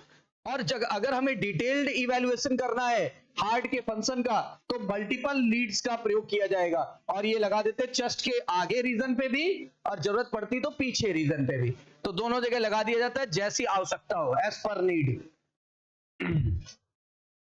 फिर लिखा हुआ है, लेकिन कह रहा है लेकिन हम बात कर रहे हैं केवल स्टैंडर्ड ईसीजी की, यानी हम 3 ही की बात कर रहे हैं। हर एक पीक ईसीजी का, हर एक पीक जो होता है वो एक लेटर से इंडिकेट किया जाता है। ये लेटर पी से टी तक चलते हैं, पी से लेकर टी तक चलते हैं, और ये हर लेटर एक specific electrical activity of heart को दिखाएगा। हर लेटर कुछ ना कुछ इंडिकेट कर रहा होगा, जैसे मैं आपको यहां से बताता हूं। ये एक ईसीजी मिला है और ये ईसीजी ऐसे मिलता है, पहले ऐसे, फिर ऐसे नीचे, फिर ऊपर, फिर नीचे, फिर ऐसे, फिर ऊपर, फिर ऐसे, यहां तक खत्म हो गया एक ईसीजी। फिर से पी चालू हो जाएगा। तो पी क्या शो करता है, पी ये शो करता है, पी ये शो कर रहा है इसके सिकुड़ने को, किसके सिकुड़ने को, एट्रियम को, एट्रियम के सिकुड़ने को शो कर रहा है, यानी आरिकुलर सिस्टोल को शो कर रहा है। अच्छा, अगर ऐसे ना लिखा हो तो बोलना आरिकुलर डीपोलराइजेशन। अगर कोई चीज अपना काम करे तो डीपोलराइज, काम ना करे तो पोलराइज्ड। अगर मैं काम नहीं कर रहा, आप काम नहीं कर रहे हो तो पोलराइज अवस्था में हमारी नर्व, और काम करना चालू कर दे तो डीपोलराइज हो जाती है। आपको क्या लग रहा है, ये रिलैक्स है कि कॉन्ट्रैक्ट कर रहा है? तो फिर डीपोलराइज की रीपोलराइज? तो बताइए, पी वेव इंडिकेट्स आरिकुलर सिस्टोल। एक तो ऐसे क्वेश्चन आ जाएगा, और फिर बोलेगा आरिकुलर सिस्टोल ना देकर पूछेगा आरिकुलर रीपोलराइजेशन कि आरिकुलर डीपोलराइजेशन? आरिकुलर डीपोलराइजेशन। ये पहली बात आपको यहां तक समझ में आ गई। देखो हम एक एक लाइन ही पढ़ेंगे भी, क्योंकि ये थोड़ा इंपॉर्टेंट है। पी वेव रिप्रेजेंट करता है इलेक्ट्रिकल एक्साइटेशन, यानी डीपोलराइजेशन। किसका एक्साइटेशन? एट्रिया का। इससे इसका परिणाम क्या होगा? इसका परिणाम ये होगा दोनों एट्रिया एक साथ सिकुड़ जाएंगे, दोनों एट्रिया एक साथ सिकुड़ गए। चलो आगे, अब क्यूआरएस पे आ गए। अब क्यूआरएस क्या इंडिकेट करता है? क्यूआरएस इंडिकेट करता है ये इसके सिकुड़ने को, यानी डीपोलराइजेशन ऑफ वेंट्रिकल या वेंट्रिकुलर सिस्टोल, या तो डीपोलराइजेशन ऑफ वेंट्रिकल या वेंट्रिकुलर सिस्टोल, या तो डीपोलराइजेशन ऑफ वेंट्रिकल या वेंट्रिकुलर सिस्टोल। ठीक, ये शो करता है। और देखो वेंट्रिकल काफी ज्यादा ब्लड पंप करता है, इसलिए वेंट्रिकल की इलेक्ट्रिकल एक्टिविटी ज्यादा लंबी आएगी, ज्यादा अवधि के लिए, ज्यादा समय के लिए होगी, राइट। और काफी स्पार्क, काफी पीक उसका बहुत शार्प जाता है, पीक बहुत शार्प जाता है। तो अगर सोच के देखो, अगर मेरे एट्रियम में कहीं प्रॉब्लम है तो या तो मेरा पी वेव ऊपर ऐसे चला जाएगा और या तो नीचे फ्लैट हो जाएगा। तो इससे मुझे मतलब डॉक्टर को जानकारी हो जाएगी इस बंदे के हार्ट में एट्रियम में ट्रबल है।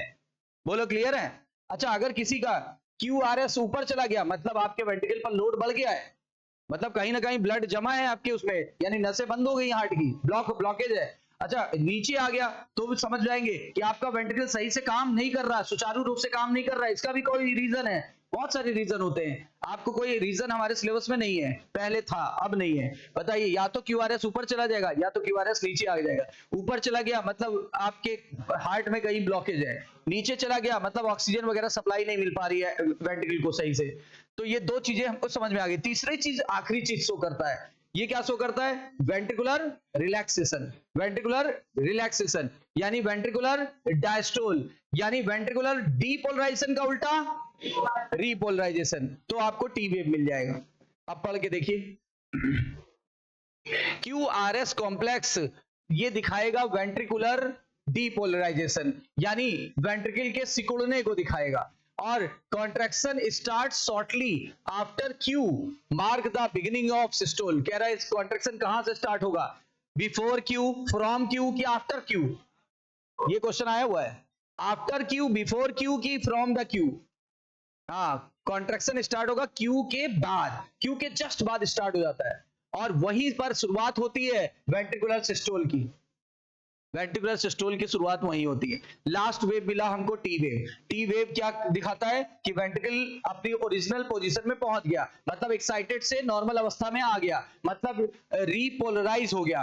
देखो वहां कैसा था? डीपोलराइज, यहां कैसा हो गया? रीपोलराइज। और कह रहा है end of T wave mark the end of systole. कह रहा है अगर टी वेव खत्म हो गई तो ये सिस्टोल खत्म होने को दिखाता है। ये थोड़ा गलत बोल गया, यहां होना चाहिए इनिशिएशन ऑफ टी वेव, ये गलत बोला इन्होंने। Initiation of T wave mark the end of systole. हालांकि मैं आपको बोलूंगा, अगर आपको ऐसा ऑप्शन मिलने वाला तो नहीं है, क्यों? एनसीईआरटी ने करेक्शन नहीं किया तो वो देगा वही यही वाला, तो आपको यही फॉलो करना है। क्योंकि अगर सही भी कर दोगे तो भी आपका क्वेश्चन गलत हो जाएगा, क्योंकि एनटीए ने कहा है जो एनसीईआरटी में लिखा होगा हम वही मानेंगे। इस बार वही तो हुआ, जो लिखा था नई वाली में वही मानेगा। फिजिक्स वाला क्वेश्चन। तो end of T wave mark the end of systole. अच्छा कह रहा है यदि कोई, मेरा आप हार्ट बीट जानना चाहते हो इस ईसीजी से, तो निकाल सकते हो कि नहीं? निकाल सकते हैं। कैसे? By counting the QRS complex in unit time. यानी कि 1 मिनट में क्यूआरएस मेरे गिन लो सारे, कितने क्यूआरएस है। मान लो मेरे अंदर 65 क्यूआरएस आए तो मेरी हार्ट बीट रेट कितनी है? ठीक है ना। अगर 2 मिनट में मेरे पास क्यूआरएस 150 आए तो मेरी हार्ट बीट कितनी हुई? 75। भाई 2 मिनट में 150, तो उसको 1 मिनट में डिवाइड कर लो, आ जाएगा। मतलब 1 मिनट में किसी भी व्यक्ति के अगर क्यूआरएस कॉम्प्लेक्सेस की गिनती कर ली जाए तो आप उस व्यक्ति के हार्ट बीट रेट का पता लगा सकते हो। मतलब मैं कहना क्या चाहता हूं, क्या ईसीजी से किसी की हार्ट बीट रेट पता लगाई जा सकती है? यस, कंफर्म है, पता लगाई जा सकती है कि वो कम है, सही है, ज्यादा है, लोड है कि नहीं है, सब पता लग जाता है। Obviously, by counting the number of QRS complex that occurs in a unit time या given time, one can determine the heartbeat rate of an individual. देखो determine कर सकते हैं। तो कभी कभी क्वेश्चन दे देते हैं एक व्यक्ति के 3 मिनट में इतने हैं, तो बताओ उसका हार्टबीट रेट कितना हुआ, तो 3 से भाग देते ना। सही है ना। हमें तो पर मिनट में निकालना होता है। ईसीजी सभी व्यक्तियों का रफली सेम होता है, मतलब मेरा ईसीजी निकाला जाए, आपका निकाला जाए, इनका निकाला जाए, सबका रफली सेम होगा। ठीक है। इसका मतलब अगर किसी के ईसीजी में शेप में कोई डेविएशन आ रहा है, यानी या तो ऊपर चला गया या नीचे चला गया, तो समझ जाएंगे कि कोई ना कोई एबनॉर्मलिटी या डिजीज है। कह रहा है हम सबका ईसीजी मोर और लेस रफली सेम आता है। अगर हम सबके हार्ट के अलावा कोई विशेष शेप मिल जाए, यानी कि मैंने अभी वही बोला था ना, या तो क्यूआरएस बहुत ऊपर चला गया या तो क्यूआरएस नीचे चला गया, लेकिन हमारा आपका लगभग मैच कर रहा है, लेकिन किसी पर्सन का, किसी पेशेंट का हमसे मैच नहीं करेगा। इसका मैच ना करना ही तो इस बात की इंडिकेशन है कि इसको एबनॉर्मलिटी हो गई है, कोई ना कोई हार्ट एबनॉर्मलिटी हो गई है, यानी कोई ना कोई सर्कुलेटरी एबनॉर्मलिटी इसको हो गई है, और इसी से क्लिनिकल सिग्निफिकेंस बढ़ जाता है। इसीलिए क्लिनिकल सिग्निफिकेंस बढ़ जाता है। मतलब ईसीजी देख के बता देते डॉक्टर कि हार्ट अटैक आने वाला है या आ चुका है या आएगा, सब कुछ मतलब पता लग जाता है उससे। वो ये इसी चीज की पढ़ाई कराई जाती है, इसी का सिलेबस है कार्डियोलॉजिस्ट, है ना, कार्डियोलॉजिस्ट जो पीजी से मिलता है, नीट पीजी से। अच्छा डबल सर्कुलेशन क्या बोल रहे हैं? मैंने शुरुआत में ही बोला था, हार्ट ब्लड को फिक्स रूट में पंप करता है कि किधर भी फिक्स रूट में पंप करता है। ये क्या लिखा हुआ है? Blood flows strictly in a fix route. Fix route में ब्लड फ्लो हो रहा है, ठीक है, ब्लड वेसल्स आर्टरी और वेन्स को मिला के बोलते हैं आर्टरी, वेन और कैपिलरीज। देखो आर्टरी जो होती है और वेन, इसमें 3 लेयर होती है, दोनों में कितनी लेयर होती है? 3। सुना, सबसे अंदर वाली जो लेयर होती है ये स्क्वैमस एपिथेलियम की बनी होती है, इसे बोलते हैं ट्यूनिका इंटरना। ये देखो सबसे अंदर, इसके भी अंदर, इसके भी अंदर, इसको बोलते हैं, ये स्क्वैमस एपिथेलियम की, ये भी स्क्वैमस एपिथेलियम की। इसका नाम इंटरना इसलिए बोला क्योंकि सबसे अंदर होती है। इसके बीच में एक लेयर होती है, उसको मीडिया, उसको मीडिया बोलते हैं, ठीक है, ट्यूनिका मीडिया। और वो बना होता है, ये देखिए ये लिखा है मसल एंड इलास्टिक फाइबर का। ये मसल और इलास्टिक फाइबर, कौन सी muscle? Smooth muscle, smooth muscle और इलास्टिक फाइबर का बना होता है मीडिया। ये स्क्वैमस का, ये स्मूथ मसल और इलास्टिक फाइबर का, इसको इंटिग्मा या इंटरना, इसको मीडिया। और एक सबसे बाहर होगी, उसका नाम है एक्सटर्ना, और वो बना होता है किसका?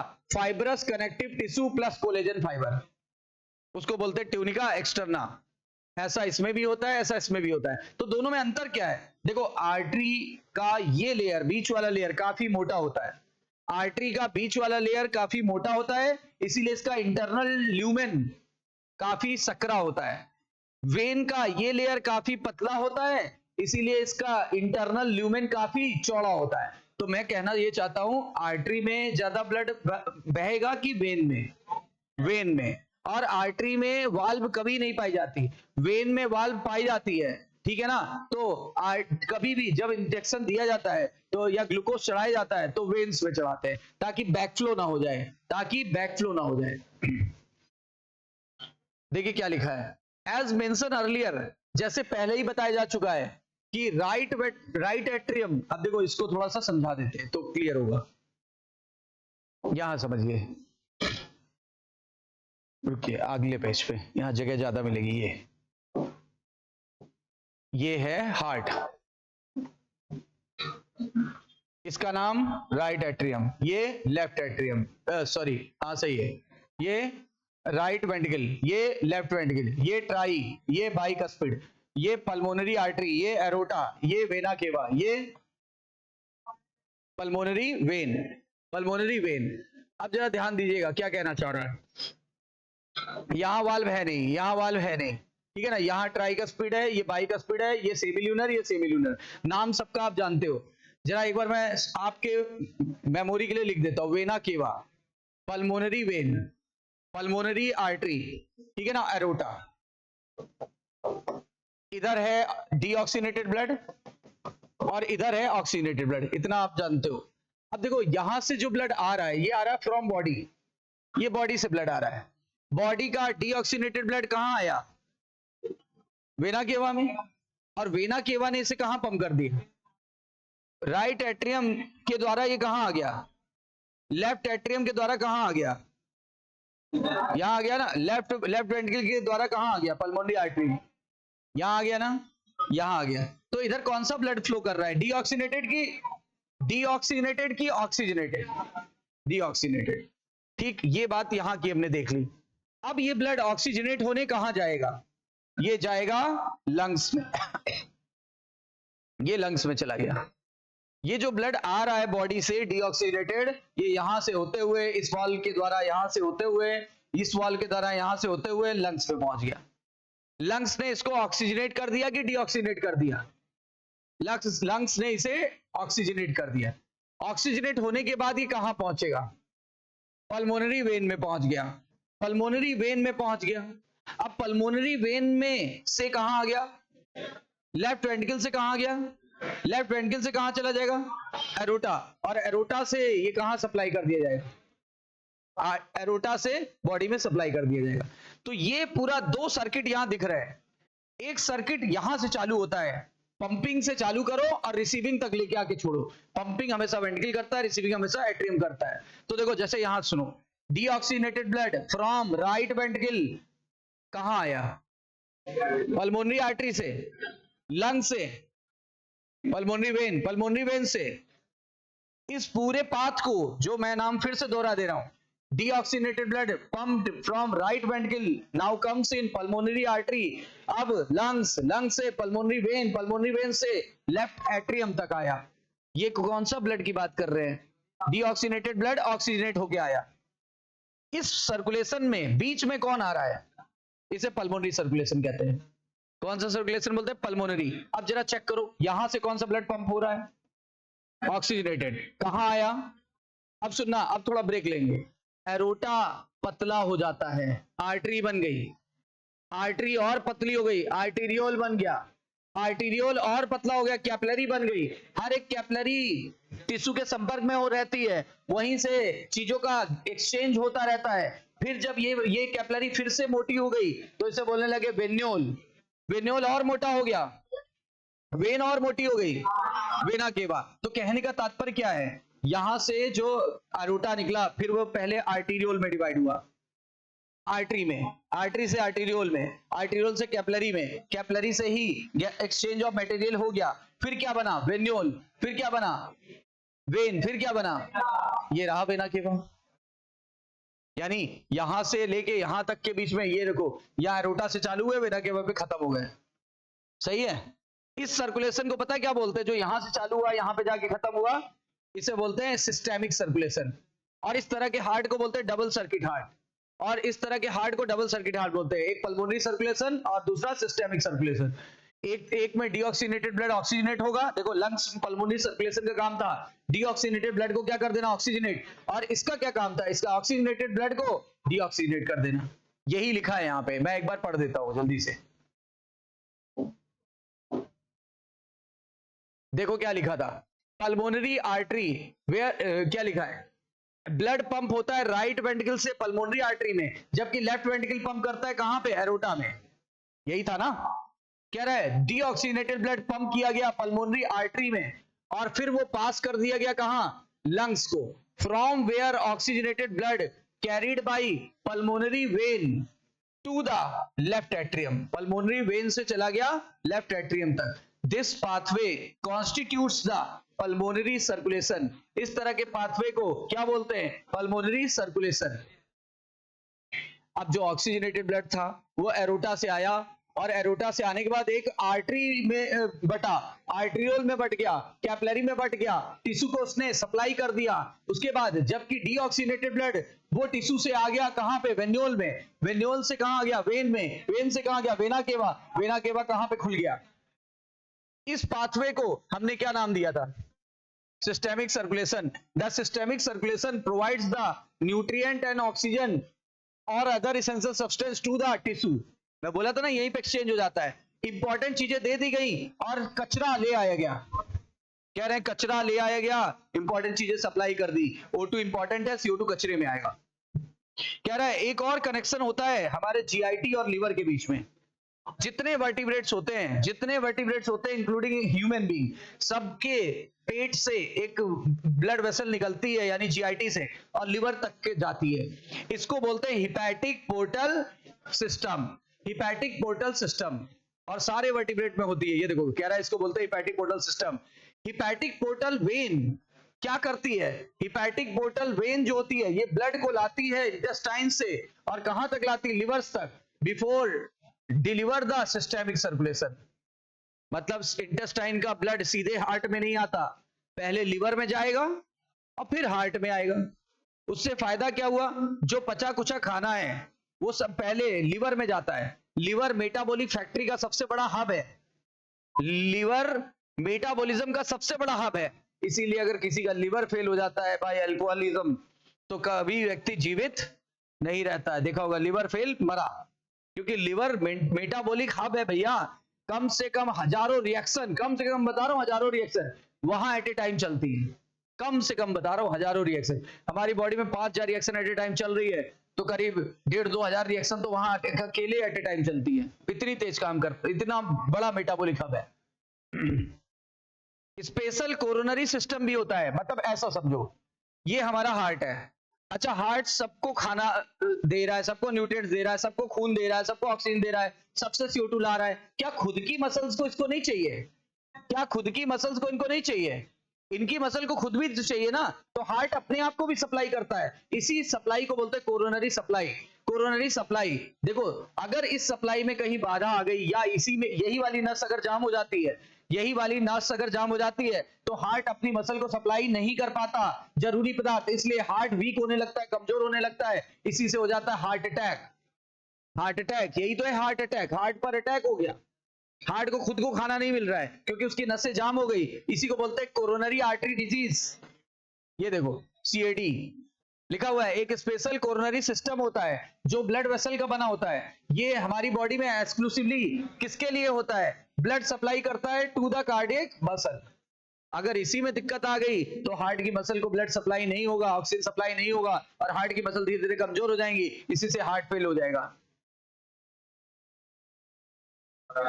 ये वही फिगर है, ये वही फिगर है, देखो वेन वाला ल्यूमेन बड़ा, आर्टरी का छोटा, और आर्टरी और वेन के बीच में हमेशा कैपिलरी होती है। और इंपॉर्टेंट बात देखो, यहां लिखा नहीं है पर मैं बता दे रहा हूं कि capillary is the only blood vessel जिसका डायमीटर सबसे कम और इसमें इसका सरफेस एरिया सबसे ज्यादा। सबसे कम डायमीटर किसका है, सबसे ज्यादा सरफेस एरिया किसका है। और कैपिलरी में 3 दीवार नहीं होती, एक दीवार होती है, बाहर की 2 लेयर गायब, ट्यूनिका इंटरना नहीं होती, सॉरी ट्यूनिका एक्सटर्ना नहीं होती, ट्यूनिका मीडिया नहीं होती, केवल ट्यूनिका इंटरना होती है, और उसको भी एंडोथीलियम कहते हैं। क्या कहते हैं, एंडोथीलियम। बताइए the another name of tunica interna in case of capillary, endothelium, endothelium. Heart की एक्टिविटी का रेगुलेशन देखते हैं। देखो हमारी हार्ट की एक्टिविटी इंट्रिंसिकली अब खुद अपने आप ही कंट्रोल होती है। मैंने क्या बोला था, एक्सटर्नली कोई कंट्रोल नहीं कर सकता, तो इंट्रिंसिकली कंट्रोल होती है, ऑटो रेगुलेटेड होती है, स्पेशल टाइप की मसल के द्वारा कंट्रोल होगा, मसल का नाम नोडल टिश्यू, और इस तरह के हार्ट को बोलेंगे मायोजेनिक। ये बात हमने पहले ही बता दिया था, इस तरह के हार्ट को बोलते हैं myogenic heart, myogenic heart. Special neural centre होता है मेडुला में, बताओ न्यूरल सेंटर कहां होता है, कार्डियक सेंटर कहां होता है, मेडुला में। जैसे रेस्पिरेटरी सेंटर भी कहां था, मेडुला में। ये क्या कर सकता है, ये मॉडरेट कर सकता है कार्डियक एक्टिविटी को, कार्डियक एक्टिविटी को किसके मदद से, ANS की मदद से। मेरी बात सुनिए, जिस प्रकार रेस्पिरेशन को कंट्रोल करने के लिए RRC यानी रेस्पिरेटरी रिदम सेंटर होता है, वो कहां था, मेडुला में। लेकिन उसको मॉडरेट करने के लिए एक और सेंटर था पोन्स में, जिसका नाम था न्यूमोटैक्सिक सेंटर। ठीक उसी तरह यहां पर खुद का सेंटर तो ऐसे नोड है, लेकिन उसको इसके हार्ट बीट को कम ज्यादा करने के लिए, मॉडरेट करने के लिए ANS की मदद से मेडुला में भी एक सेंटर होता है, उसको कार्डियक सेंटर कहते हैं। बताइए, cardiac centre present in medulla, respiratory centre present in pneumotaxic centre present in पोन्स।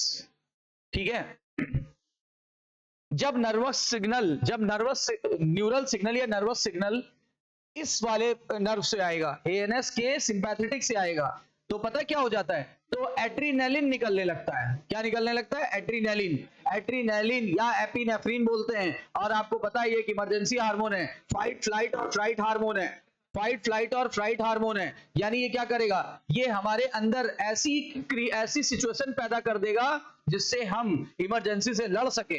जैसे इमरजेंसी के समय आपकी बॉडी की एनर्जी डिमांड बहुत ज्यादा बढ़ जाती है, आप बहुत ज्यादा घबरा जाते हो, मतलब आपकी धड़कन तेज, आपका ब्लड प्रेशर तेज, आपका पसीना निकलने लगा, आप बिल्कुल घबराहट हो, आपको आपके अंदर बेचैनी का मतलब है आपके ऑर्गन आपकी स्थिति में नहीं है, काबू में नहीं है, सब एक्स्ट्रा काम कर रहे हैं, आप बिल्कुल घबराए हुए हो, बोल नहीं पाते, सांस लंबी लंबी लेने लगते हो। इन सभी कामों में क्या ज्यादा ऊर्जा खर्च हो रही कि कम, तो ज्यादा ऊर्जा खर्च हो रही है। तो इस समय हार्ट बीट बढ़ जाना चाहिए कि घट जाना चाहिए, इस समय BP बढ़ जाती है कि घट जाती है।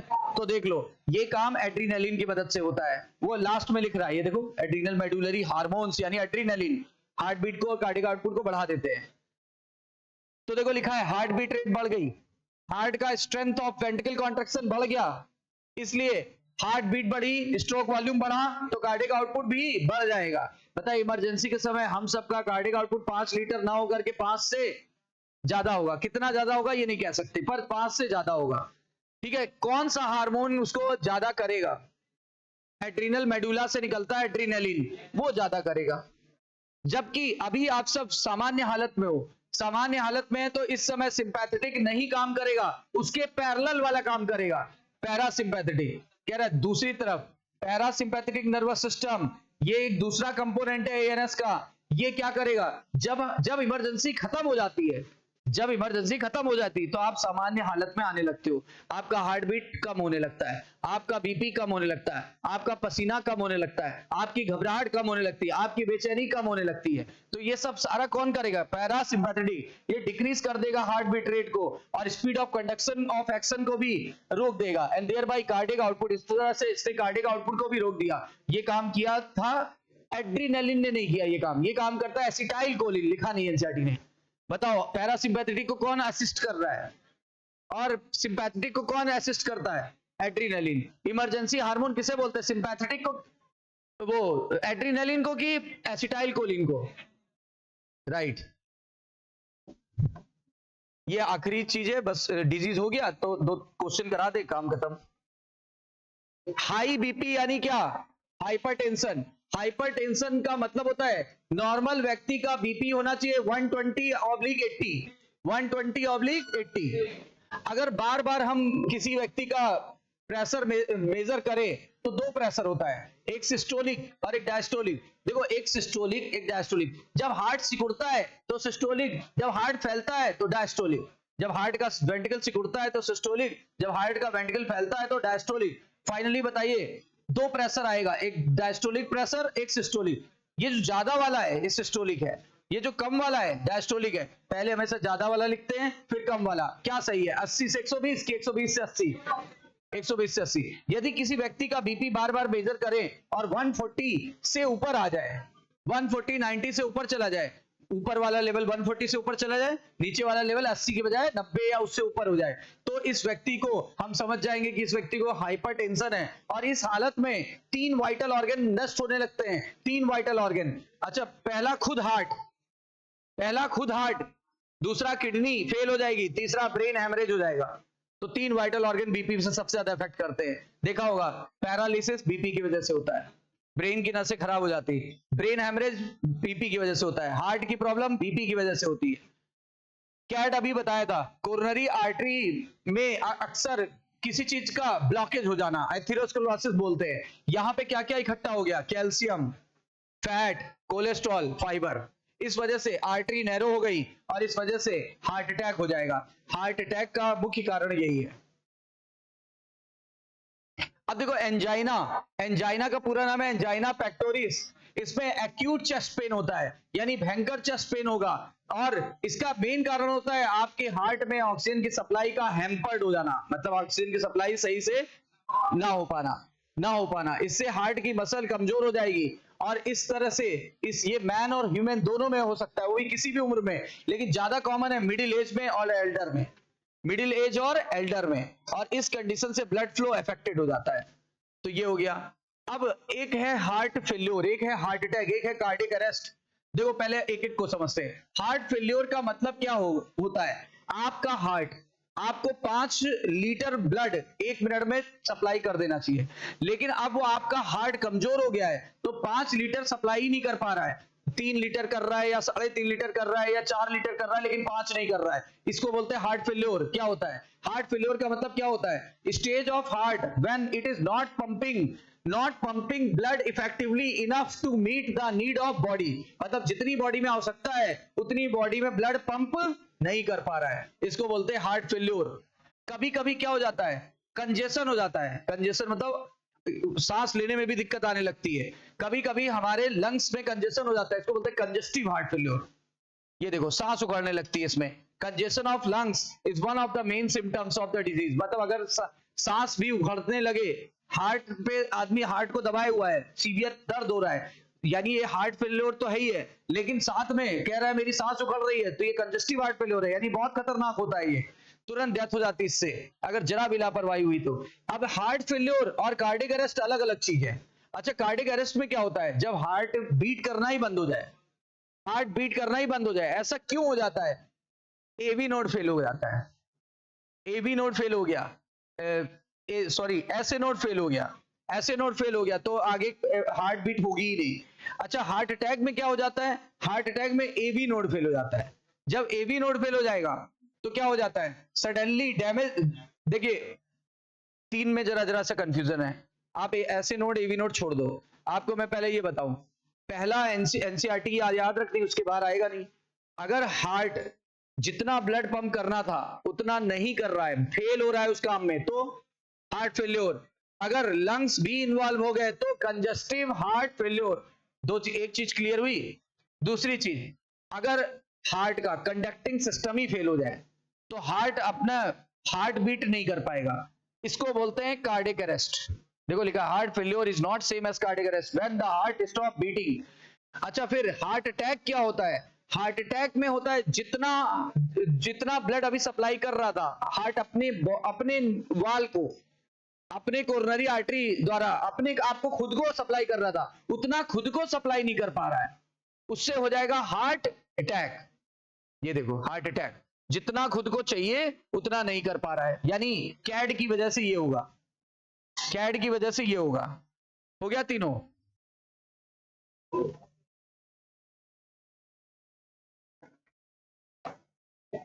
आइए कुछ क्वेश्चन कर लें। ये बताइए,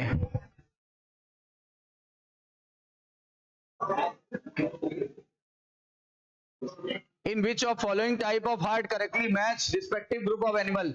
2 चैम्बर्ड होता है फिशेस और एम्फीबियन में, गलत। 3 चैम्बर होता है एम्फीबियंस और बर्ड्स में, गलत। 4 चैम्बर होता है बर्ड और मैमल में, सही है। 3 चैम्बर होता है रेप्टाइल और मैमल में, गलत। हार्ट कवर होता है पेरिकार्डियम।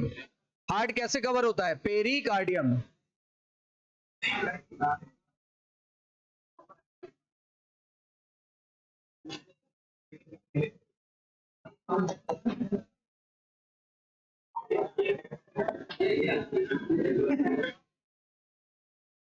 ये हो गया। पेस मेकर ऐसे नोड को बोलते हैं ना। अच्छा, पहली 8 साउंड डब थी तो कह रहा है, नहीं कह रहा है पहली लब थी दूसरी डब होती है, तो डब साउंड कैसे आती है? ओपनिंग कैंसिल करो, semilunar wall at the base of aorta gate closed, ये सही है। ये बताया था आपको कि सेमिल्यूनर वॉल की वजह से आएगी। ये बताइए, which of following is a valve, which of following is the function of wall?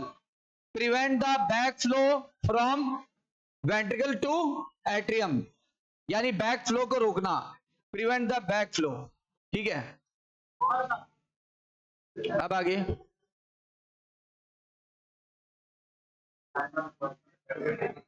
ये during systole of heart only auricle contract, only ventricle contract, कि दोनों कॉन्ट्रैक्ट होगा लेकिन दोनों सेपरेटली की कॉमन, एक साथ, सेपरेटली, सेपरेटली। ठीक है, ऑर्किल एंड वेंट्रिकल कॉन्ट्रैक्ट सेपरेटली। ये डायलेट होगा, ये इसको एक डायलेट होगा। बाइकस्पिड वॉल किसके लिए होता है? एक तो हार्ट के वाल्व के लिए होता है और दूसरा दांतों के लिए भी कस्प वर्ड यूज होता है। दांतों के ऊपर जो भार होते हैं उनको भी कस्प बोलते हैं। देखो, है कोई ऑप्शन? है कोई ऑप्शन? हाँ, ये थर्ड है। ऐसे node embedded in the wall of, ऐसे नोड कहां पे होता है? Right atrium, right atrium. ये तो हो गया था। ये बताइए, incorrect about regarding the normal ECG, patient को 3 इलेक्ट्रोड से जोड़ दिया जाता है, सही है। T wave represent atrial repolarization, गलत। सेकंड गलत हो गया, ये सही है। Q mark the beginning of ventricular systole, R represent the ventricular depolarization, तो ये गलत हो गया, टी। ये बताइए, matching pair, lub sharp closure of AV valve. अच्छा, एवी वॉल किसे बोलते हैं? एट्रियोवेंट्रिकुलर वॉल, यानी कि ट्राई और बाई दोनों आ जाएगा, सही है ये तो। फिर कह रहा है डब साउंड, मैचिंग पेयर पूछा था, पहले ही सही हो जाएगा, पहले ही सही हो गया ना। Closure of which valve makes the louder sound. अच्छा, लाउडर कौन सी है? लब, लब लाउड होती है, डब स्लो होती है। लाउड, देखो लब बोलने पर लाउड आवाज आ रही है, तो लब साउंड किसकी वजह से आएगी? Third option. क्या क्या होगा अगर पेस मेकर नॉन फंक्शनल हो जाए? बताइए क्या होगा?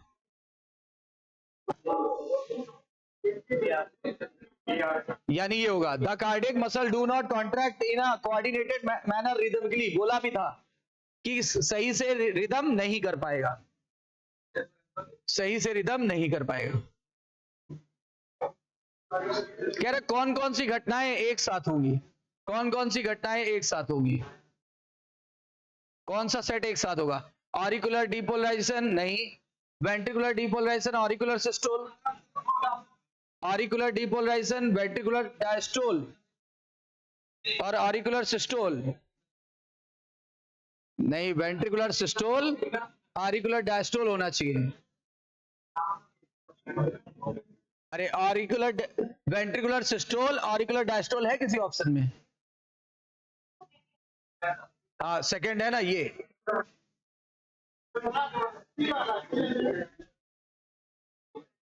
ऑरिकुलर का सिकुड़ना, वेंट्रिकल का रीपोलराइजेशन और ऑरिकुलर का डीपोलराइजेशन यानी डायस्टोल। थर्ड ज्यादा ठीक लग रहा है। अब आगे देखिए, ये ईसीजी में करेक्ट रिप्रेजेंटेशन कौन सा है? पी डीपोलराइजेशन ऑफ एट्रिया सही है, पहला सही है। आर रीपोलराइजेशन ऑफ वेंट्रिकल गलत। एस स्टार्ट ऑफ सिस्टोल गलत। टी एंड ऑफ डायस्टोल गलत, पहला ही सही है। कह रहा है एक्स फाइब्रस टिश्यू का बना हुआ है, मेम्ब्रेन के सेप्टम में। फाइब्रस कहते ही आपको याद आ जाना चाहिए एवी सेप्टम, एवी सेप्टम। ठीक है, कह रहा है कि इसमें कौन सा करेक्टली इंटरप्रेटेड है, कौन सा करेक्टली इंटरप्रेटेड है, कौन सा करेक्ट दिखाया गया है? पीक पी और peak R together, systolic and diastolic गलत हो गया। हाँ ये सही है, क्यूआरएस एक कॉम्प्लेक्स को, एक पल्स को शो करेगा। ठीक है, ये क्या बोला है? Pulmonary vein carrying oxygenated blood open into, pulmonary vein जो ऑक्सीजनेटेड ब्लड लेता है वो कहां जाके खुलता है? Left oracle, left oracle. ये कुछ दो चार ये बता दीजिए, ये बताइए रेगुलेशन वाले क्वेश्चन। कार्डियक एक्टिविटी के लिए कौन सा करेक्ट है? कार्डियक सेंटर होता है मेडुला ऑफ द ब्रेन में, सही है। सिंपैथेटिक एक्सिलरेट करता है रेट को, सही है। और कह रहा है पैरासिम्पैथेटिक रिटार्ड करता है, सही है। एड्रिनल मेडुलरी हार्मोन इंक्रीज करते हैं, सही है। ऑल ऑफ दिस, ऑल हो जाएगा। सिंपैथेटिक नर्वस सिस्टम इंक्रीज करेगा, ये। How do parasympathetic nervous system affect the working of heart, कैसे अफेक्ट करता है पैरासिम्पैथेटिक? घटा के कि बढ़ा के? हार्ट रेट डिक्रीज, नहीं ये गलत हो गया, दोनों घटाएगा, दोनों घटाएगा। इसमें ये बढ़ा रहा है तो गलत हो गया, पहला सही है। अच्छा, ये manifestation in increase in the blood pressure, अगर मैनिफेस्टेशन तो हाइपरटेंशन हो जाएगा, तो हाइपरटेंशन हो जाएगा। और blocking the arteries due to deposition of fat and calcium, arterio की एथीरो, एथीरोस्क्लेरोसिस। देखो बोल्ड लेटर में लिखा है एनसीईआरटी में, CAD is often atherosclerosis, atherosclerosis. Adult man का BP 120/80, 120/80। Hardening of arteries due to deposition of cholesterol. ये देखो ये क्या है, ये थोड़ा एडिशनल क्वेश्चन है। इसको एथीरोस्क्लेरोसिस बोल लिखा है और आर्टीरो, तो मैं बताऊं अगर हार्डनिंग ऑफ आर्टरी बोल रहा है और due to deposition of cholesterol बोल रहा है तो एथीरो होगा, मैं मानता हूं। लेकिन अगर एथीरो आर्टीरो दोनों दिया हो, देखो जैसे इस ऑप्शन में एथीरो भी दिया है आर्टीरो भी दिया हो, तो एक्चुअली में ये घटना आर्टीरोस्क्लेरोसिस कहलाती है। अब ऑप्शन में ही नहीं है तो कंफ्यूजन ही नहीं है। अगर ये ऑप्शन होता आर्टीरो और एथीरो दोनों होता तो आप क्या चूज करते? आर्टीरो। आर्टरी का हार्ड हो जाना आर्टीरियोस्क्लेरोसिस कहलाता है, उसमें कुछ जमा हो जाना एथीरोस्क्लेरोसिस कहलाता है। अब समझ में आ गई बात? तो ये हो गए आपके यहां तक के पूरे क्वेश्चन। कल इसके आगे नया चैप्टर करेंगे और इसका नया चैप्टर शायद एक्सक्रीशन है, एक्सक्रीशन है।